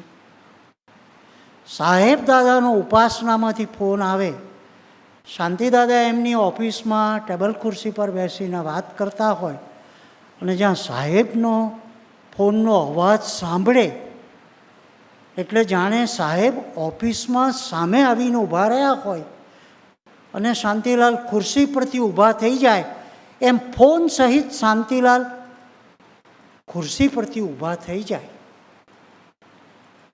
એ દાસત્વ ભાવ એમાં સહેજે ખામી છે, પણ તોય સખા ભાવ છે. અને એ સખા ભાવનો સવાલ જ્યારે પૂછ્યો ત્યારે સાહેબે ધનંજયને કહ્યું કે શાંતિલાલને પૂછ સખ્ય એટલે શું. એટલે હું જે કહું છું, સખ્ય ભાવમાં દાસત્વ ભાવ સહેજે ઓરો ઉતરતો નથી. શાંતિદાદાને સાહેબ દાદા માટે એટલો જ દાસત્વ ભાવ છે. નહીંતર આપણને ક્યાં જોવાના છે કે આપણે ક્યાં બેસીને એમની પર ટેલિફોન ઉપર વાત કરીએ, લાંબા પગ કરીને ટેસ્ટથી વાત કરતા હોઈએ, પણ ઊભા થઈ જાય ખુરશીમાંથી બોલે હા સાહેબ, અને બોલતા બોલતા તો આંખમાં જળજળિયા આવી જાય, અવાજ રૂંધાઈ જાય. આ વર્તનમાં છે દાસત્વ ભાવ, સમર્પણ ભાવ, અર્ચન ભાવ, સમર્પણ ભાવ, દાસત્વ ભાવ પણ સખ્ય પણ છે. અને જ્યારે ઇંગ્લેન્ડ, અમેરિકા, વિદેશના જ્યારે સત્સંગના વિચરણના કાર્યક્રમો થયા ત્યારે અષ્ટ સખામાંથી સાહેબ દાદાએ પસંદગી શાંતિદાદા ઉપર ઉતારીને પોતાની સાથે લીધા. લંડન, અમેરિકા, ઓસ્ટ્રેલિયા, ન્યૂઝીલેન્ડ વિદેશના પ્રવાસમાં સખા તરીકે, સાથીદાર તરીકે, જોડીદાર તરીકે પોતાની સાથે ને સાથે લીધા. એ સ્વરૂપની એકતા, એકરૂપતા, બ્રહ્મરૂપ જે થયો છે તે પરબ્રહ્મને જાણે છે એટલું જ નહીં, પરબ્રહ્મને પામે પણ છે. આ દાસ્ય, સખ્ય, વાત્સલ્ય અને માધુર્ય એની વાત સમજવાના દૃષ્ટાંતમાં મેં કહ્યું એમ હનુમાનજી કોઈ પ્રશ્ન જ નહીં, કહ્યું એટલે ઉપડ્યા. પછી શું કરવાનું, કેમ કરવાનું બધું પોતે જાતે જ બધું ગોઠવી લે. લંકા બારવી કે ના બારવી, એમને તો બારવી જ નહોતી, પણ પેલી એક બોલી કે વાંદરો આવશે ને લંકા બારશે તો કેટલો બધી સગવડ થઈ ગઈ. રાવણના જ ગોદડા, રાવણનું જ તેલ અને રાવણની જ લંકા, હનુમાનજી બારીને પાછા આવ્યા. કશું એમનું કશું પ્લાન હતો નહીં, બધું ઓટોમેટિક મળતું ગયું, રામનું કામ થતું ગયું. દાસત્વ ભાવ.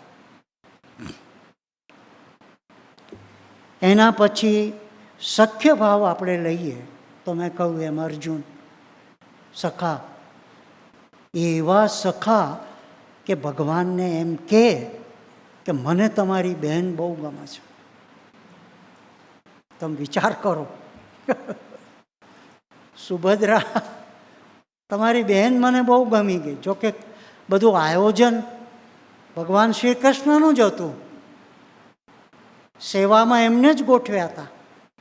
પછી કહેતા હવે તું એક કામ કર, લે આ મારો રથ અને ભાગ. એટલે અર્જુન લઈને ભાગ્યા, ભગવાનની બહેનને લઈને ભાગ્યા. અને પછી પાછળ બલરામજીને જોડે પકડવા માટે પણ પોતે જોડાયા. પકડો સારાને. પણ તોય કૃષ્ણનો રથ અને અર્જુન ચલાવે, પકડી ના શક્યા. બલરામ કે આ કાર્ય તારા ખેલ છે બધા.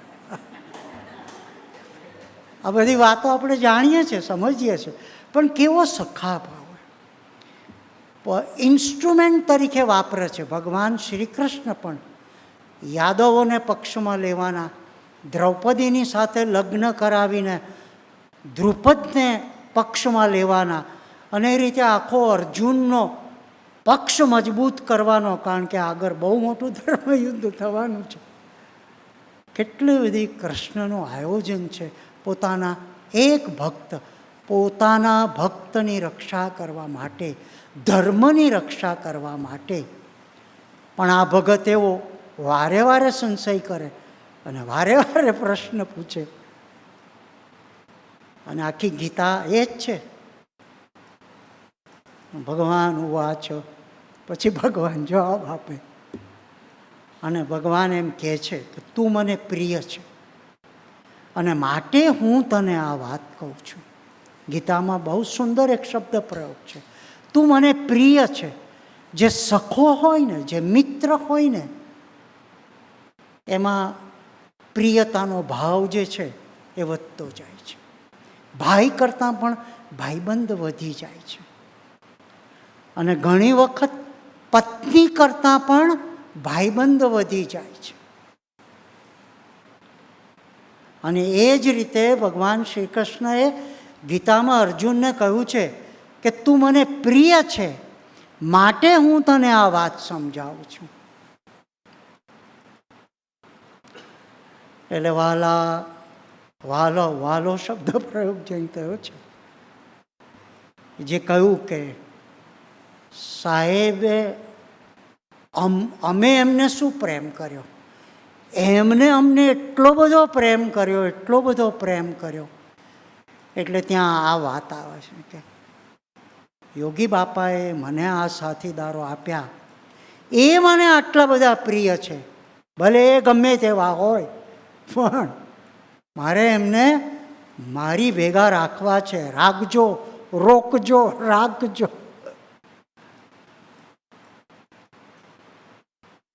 એ પ્રિય છે.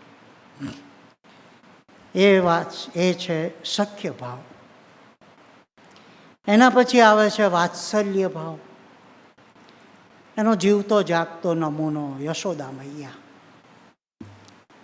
અને ભાગવત એમ કહે છે કે બાલકૃષ્ણએ પોતાનું મોઢું પહોળું કરી અને આખી પૃથ્વીનો ગોળો એમાં ફરતો યશોદા મૈયાને બતાડ્યો હતો કે હું કોણ છું. અને તો યશોદા મૈયાએ એને દોરડાથી બાંધ્યા. એટલે પેલું જે ઐશ્વર્ય પ્રતાપ દર્શન કરાવ્યું, જેમ પેલાને વિશ્વ સ્વરૂપનું દર્શન કરાવ્યું અર્જુનનું, તો પણ એને હજુ પ્રશ્નો બાકી છે.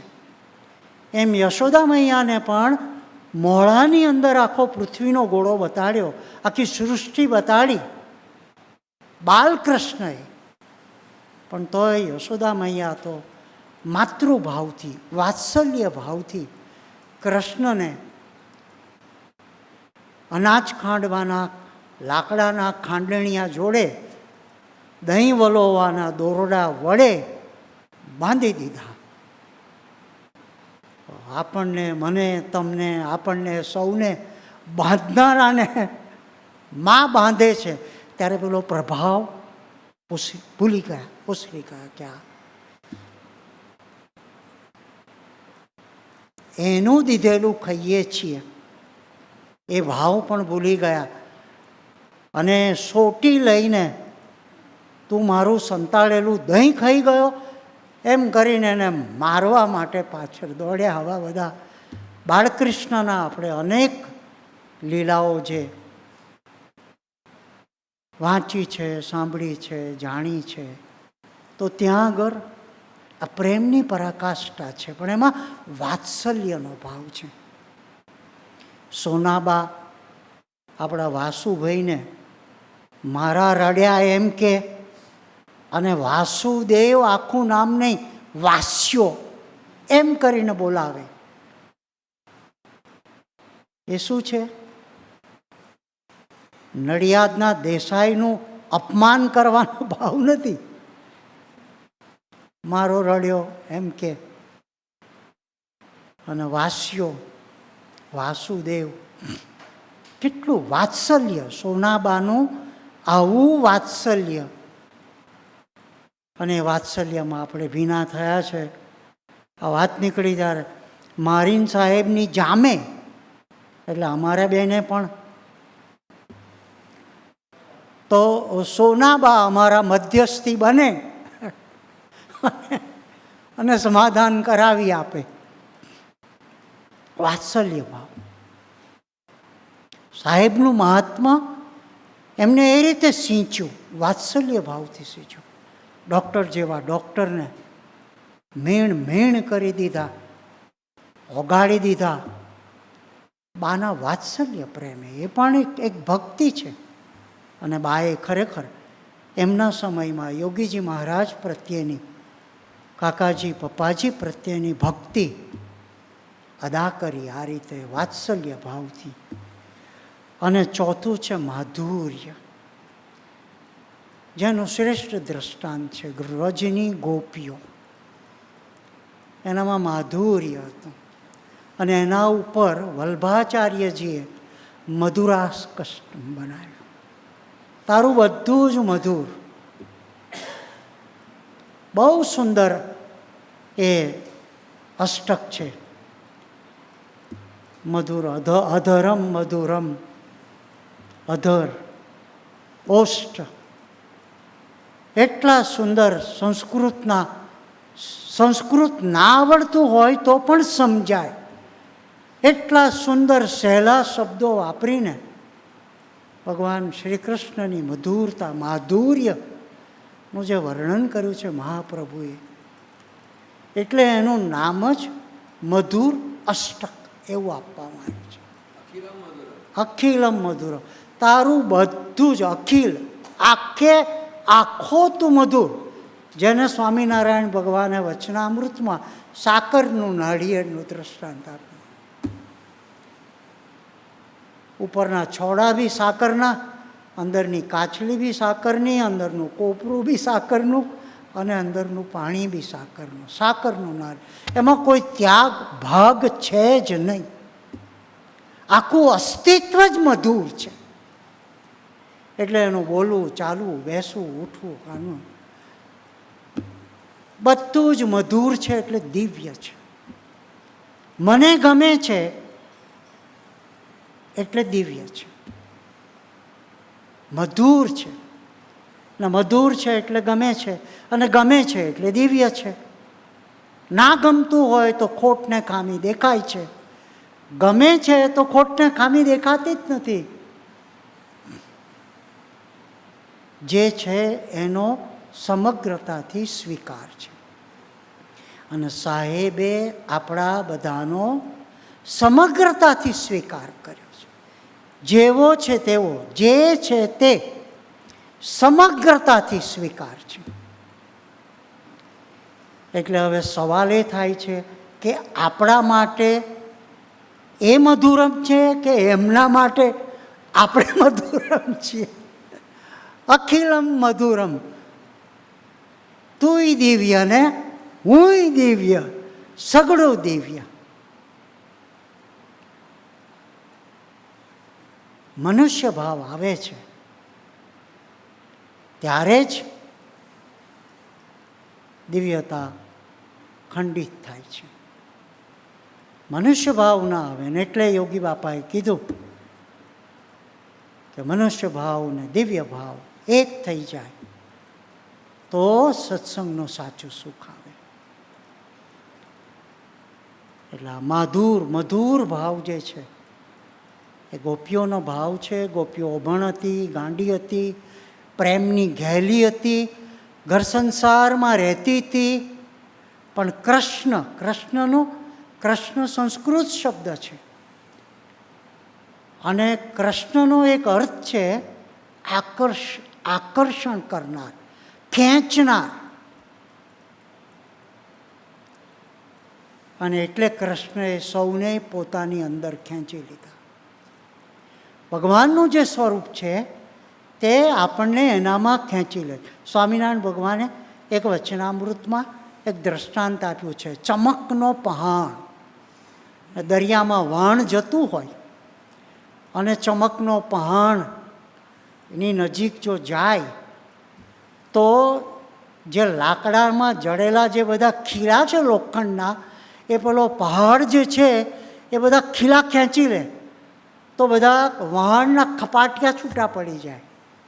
એમાં સંસારરૂપી આપણા જે ખપાટિયા જોડીને આપણે જે સંસાર ભેગો કર્યો છે એ આ ચમકનો પહાણ એ પેલા ખીલા ખેંચી લે, બધા પાટિયા છૂટા પડી જાય. એવા સુંદર ગામઠી દ્રષ્ટાંતો મહારાજે અને ગુણાતીતાનંદ સ્વામીએ વચનામૃતને સ્વામીની વાતોમાં પણ આપ્યા છે. એ કૃષ્ણ સંસ્કૃત શબ્દનો એક ગુજરાતી અર્થ છે. કૃષ્ણ એટલે ખેંચનાર, આકર્ષણ કરનાર, એટલે ચમકપણ. એ મૂર્તિ જ એવી. કેટલાકને આપણે સાંભળ્યા છે સાહેબને માટે કે તમારો ચહેરો કેવો છે, ફોટો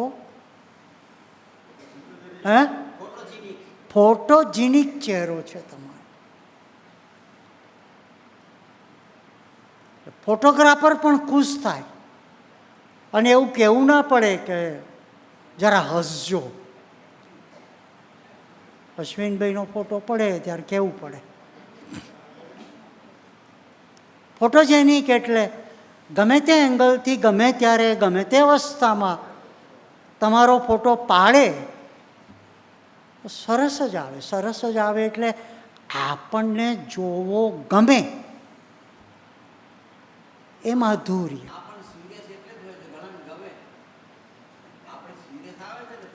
હા,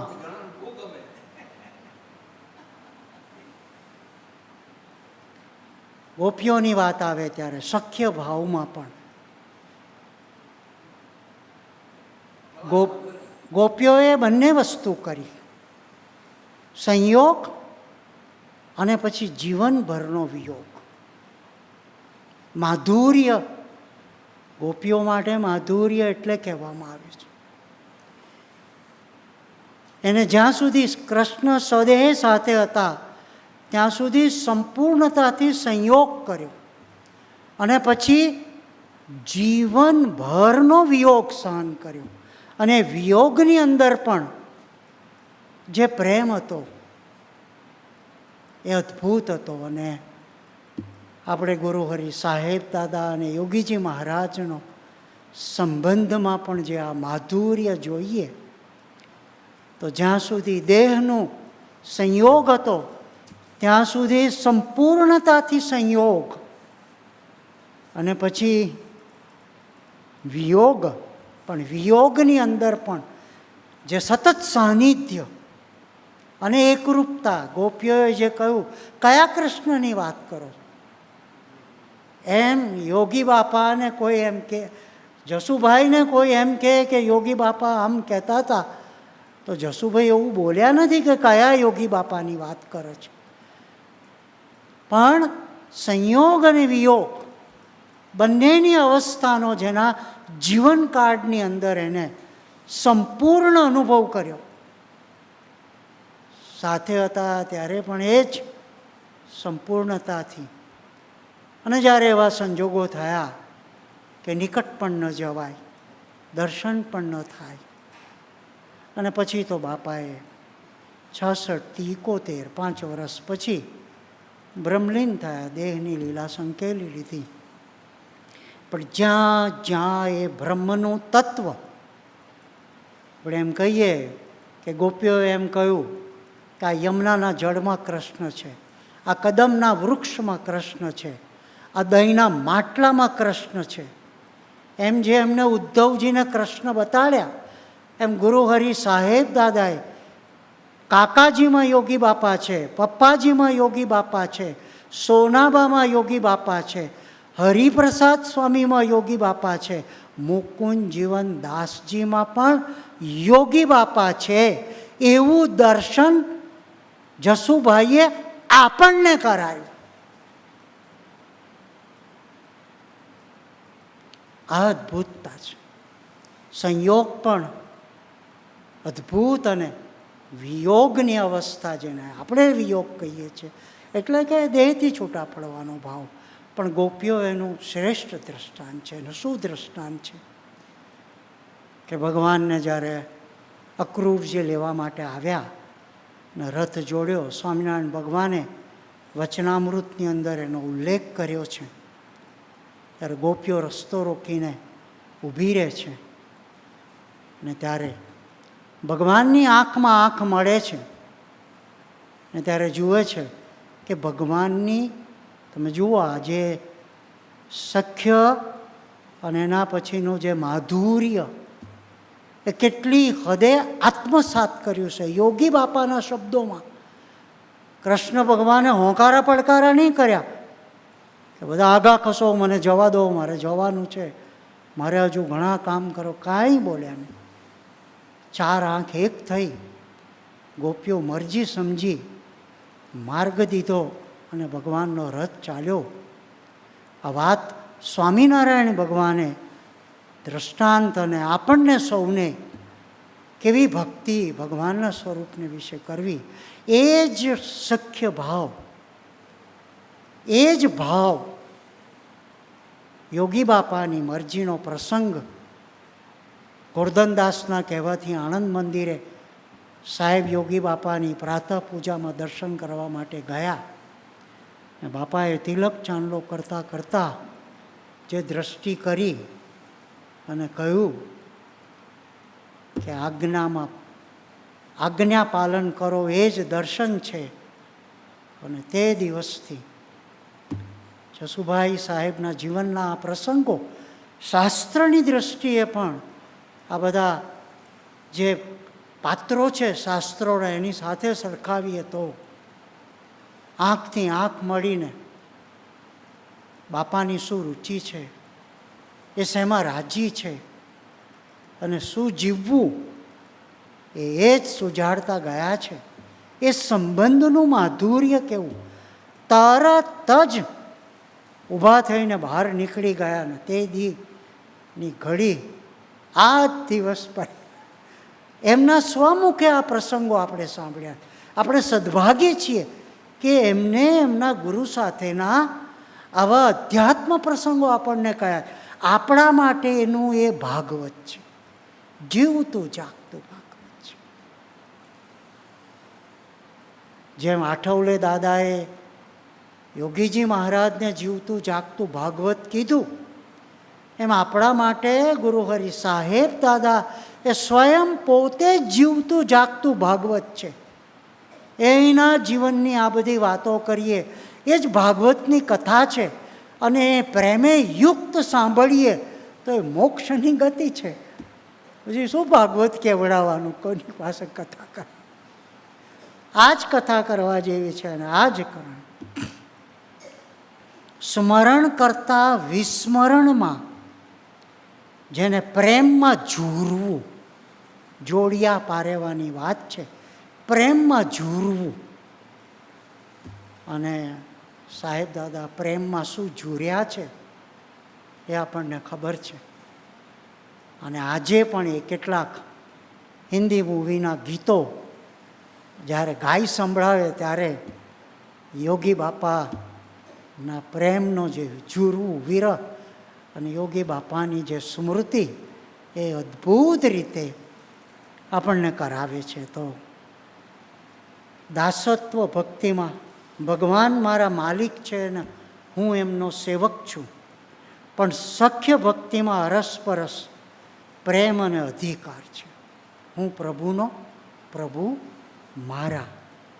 દાસત્વ ભાવમાં થોડો સંકોચ રહે છે અને સખા ભાવમાં એ સંકોચ વિસરાઈ જાય. નથી રહેતો એમ નહીં, પણ ભૂલતાપ કહી જઈએ છીએ આપણે, વિસરાઈ જાય છે. અને આપણને પૂછે તો આપણે વળી સલાહ બી આપી દઈએ છીએ, સુઝાવ બી આપી દઈએ છીએ. તો એ ભગવાનના ગુણ, ભગવાનની લીલા, ભગવાનનો મહિમા અને ભગવાનનું રહસ્ય જાણીને તેમના પ્રત્યેનો જે પ્રેમ એ સખ્ય ભાવમાં, જે જે ગુણાતીતાનંદ સ્વામીએ કહ્યું કે ટૂટ્યું લાવો કાળ ના લાવશે. ભક્તોની રક્ષા કરવાનો ભાવ હતો. અને એટલે ગુણાતીતાનંદ સ્વામીએ ભગવાનને જે ધાર્યા તે ગુણથી, એમને એમના મનુષ્ય શરીરથી કરેલી લીલાઓથી, એના મહિમાથી અને એનું રહસ્ય જાણીને એમના પ્રત્યેનો અઢળક પ્રેમ વરસતા વરસાદમાં વીજળીના ઝબકારે જે માણસ દર્શન અલપ ઝલપ દર્શનની આશાએ ઊભો રહે, એના પ્રેમની કોઈ માપવાની ફૂટપટ્ટી છે? અને પ્રેમ વગર એવું થાય ખરું? ટાઈમ થયો એટલે ગોદડી તાણીને હોઈ જઈએ, એ તો આવશે હવે કથા કરવા ગયા છે તો. આ બધા જે દ્રષ્ટાંતો છે ગુણાતીતાનંદ સ્વામીના જીવનના, કેટલી હદ સુધીનું. હવે એમાં સખ્ય કહેવું, સમર્પણ કહેવું, એકરૂપતા કેવી, બ્રહ્મ અને પરબ્રહ્મનો ભાવ કેવો, કે દિશો છો દોય ને તોય છો એક જ, કે જે કંઈ પણ જ્ઞાનના શબ્દોથી જે રીતે કહેવું હોય તે રીતે કહી શકાય, પણ એ ભાવને શબ્દોથી વર્ણવી શકાતો નથી. જેમ જેમ ભક્તિમાં પ્રગતિ થતી જાય છે તેમ તેમ સખ્ય ભાવ દ્રઢ થતો જાય છે. અને મિત્ર વચ્ચેની જે ચેષ્ટા છે તે સામાન્ય બનતી જાય છે. જે મેં કહ્યું એમ કે સાહેબ દાદાએ શાંતિદાદા પાસે એટલા બધા ખેલ કરાવડાવ્યા. મિત્રની જે ચેષ્ટા અને એની જે સામ્યતા, અને ત્યારે ભેદ મટી જાય. નહીં તો સાહેબની હાજરીમાં આપણે હરફ ઉચ્ચારી ના શકીએ, જો સાહેબની ખરેખર મોટપ અને મહિમા આપણે સમજીએ તો. અને તોય આપણે ઘણી વખત, હમણાં પપ્પાજીની વાત સાહેબ દાદાએ વીઆઈપી આવ્યા એમ કહ્યું, ત્યારે શાંતિદાદા વીઆઈપી પોતાની જાતને પણ વીઆઈપી એમ કહે, એટલે સામે પપ્પાજીએ કાપી વીઆઈપી, વેરી ઇડિયટ પર્સન. એટલે એ શક્ય ભાવ છે એકબીજાને આવી રીતે. પેલા પોતાની જાતને વીઆઈપી ગણે છે ને પેલા વીઆઈપીને ભયો ઉતારી દે છે. અને ત્યારે એ બેની વચ્ચેનો જે વાર્તાલાપ, એ બેની વચ્ચેનો જે વ્યવહાર, એ બેની જે એક જ ટેબલ, એક જ ડાઇનિંગ ટેબલ પર સાથે બેસીને જમવાની જે ક્રિયા, એમાં ભક્તિ નથી, એમાં દાસત્વ ભાવ નથી, એમાં મહિમા નથી એવું કહેવાય નહીં. પણ સાથે ઉછર્યા, સાથે રમ્યા, સાથે જમ્યા, સાથે ઉછર્યા. પણ જે બ્રહ્મનો ભાવ છે એ ભાવ તો સતત રહ્યો. એમ જેનામાં આ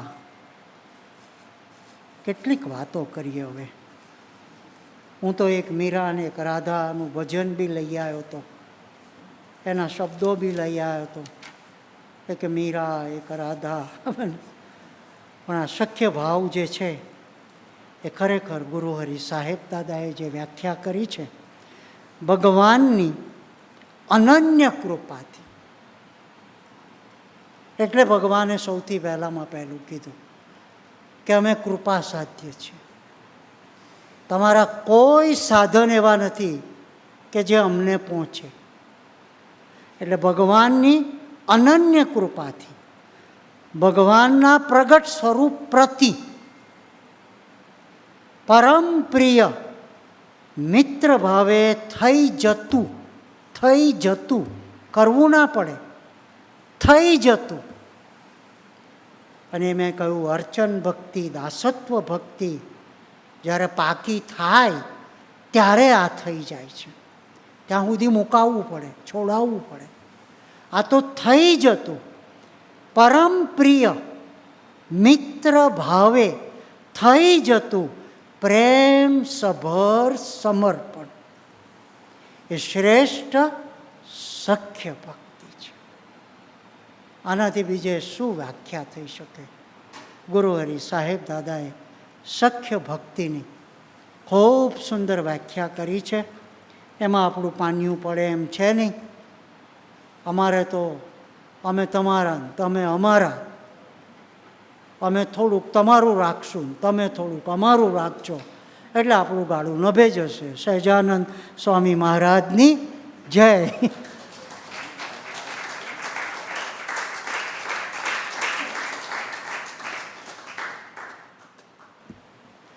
કેમનું બિરદાવી શકાય, એ કહે છે એમ શબ્દમાં વર્ણવી ન શકાય એવી આ ભક્તિ છે. એવી જ આ બ્રહ્માંડમાં કોઈ એવો વિષય નથી, એવું કોઈ જ્ઞાન નથી, એવી કોઈ બાબત નથી કે જેને પરમ પૂજ્ય અશ્વિન દાદા આટલી અદ્ભુત રીતે વર્ણવી શકે. જ્યારે જ્યારે જેવો જેવો વિષય આવ્યો એને એટલો બધો સરળ, એટલા બધા દાખલા રેફરન્સ આપીને અને સમજાવી દે. વર્તવાનું તમારે છે, બાકી સમજાવવાનું તો એટલું અદ્ભુત એ કરી આપે કે ન પૂછો ને વાત. એકદમ અદ્ભુત રીતે પરમ પૂજ્ય અશ્વિન દાદાએ સખ્ય ભક્તિ આપણને સમજાવી અને જીવન જીવવા માટે બળ પણ આપી દીધું. સાહેબ દાદા ઘણી વખત હસતા હસતા એ વાત કરે છે, હસાવે પણ છે. આ એમની સખ્ય ભક્તિના દર્શન પણ કરાવે છે. રેફરન્સ સતીશભાઈનું આપે છે, પણ કહે છે મારો અશ્વિન પોઈન્ટ ટુ પોઈન્ટ વાત કરે ને હું ઠોકા ઠોકે છે. આ બી સખ્ય ભક્તિ છે ને. અશ્વિન દાદા બાજુમાં બેઠા હોય, સામે બેઠા હોય, એ આમ જો એમ કહીને કે આ સખ્ય ભક્તિ છે ને. અને પછી સાહેબ દાદા દર બીજી સભામાં એ વાતનો ઉલ્લેખ કરે કે અશ્વિનભાઈ કે તો આપણે નીકળાય. આવી કોક વાત પણ દર બીજી સભામાં એ વાત કરે. 1.25 વર્ષથી હું એમ કે છે ઉપાસનામાં લોકડાઉનમાં છું, એક મરીનું નામ મગનું નામ મરી ના પાડે કે હા ચાલો સાહેબ દાદા આજે તમને બહાર લઈ જઈએ, તમે આવો છૂટો વાત. આ એ અશ્વિન દાદાની એમના પ્રત્યેની સખ્ય ભક્તિ જ છે ને. અશ્વિનભાઈ કહે તો હા, અશ્વિનભાઈ ના કહે તો જેટલા ઉત્સાહ અને ઉમંગથી સાહેબ દાદા બહાર નીકળે એટલા જ ઉત્સાહ અને ઉમંગથી પાછા બેસી જાય. આ કેવો અદ્ભુત પ્રેમ અને કેવી અદ્ભુત સખ્ય ભક્તિ. અને જે શબ્દો અશ્વિન દાદાએ કહ્યા એ કે અદ્વૈત ભાવકો, તદાત્મ્ય ભાવકો, પરસ્પર માધુર્ય, માધુર્ય, પરમ માધુર્ય, આવી અદ્ભુત આ અશ્વિન દાદાના, શાંતિ દાદાના, સદગુરુ સંતોના શબ્દો સ્પર્શે એટલા માટે છે કારણ કે એ કેવળ બોલતા નથી, બોધતા નથી, જીવીને ઉપદેશ આપે છે. એમના આચરણમાં આ છે અને એવું આચરણ આપણે સૌ કરતા થઈ જઈએ એવી આજની આ સખ્ય ભક્તિની સભાની અંતિમ પ્રાર્થના કરીએ છીએ. સમાપન શ્લોકના સાથે ગાન કરી અને આવતીકાલથી પુનઃ નિત્ય રાત્રિ સભા રાત્રે 8:15 વાગે યોજાય છે, એમાં જોડાઈને સત્સંગ ભક્તિ કરતા રહીએ તેવી પ્રાર્થના છે. જય શ્રી સ્વામિનારાયણ. અક્ષર છું હું દેહ નહીં આત્મા રૂપે, ભક્તિ કરું સર્વદા, પુરુષોત્તમ પ્રગટ જે ગુરુ હરિ, દાસ હું તેનો સદા.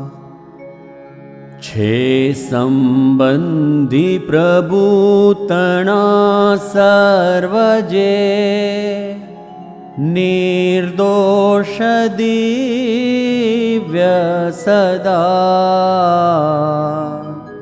યાચું સેવા ભક્તિ ભક્તો તણી, ગુણગ્રહી સર્વદા, ગુણગ્રહી સર્વદા.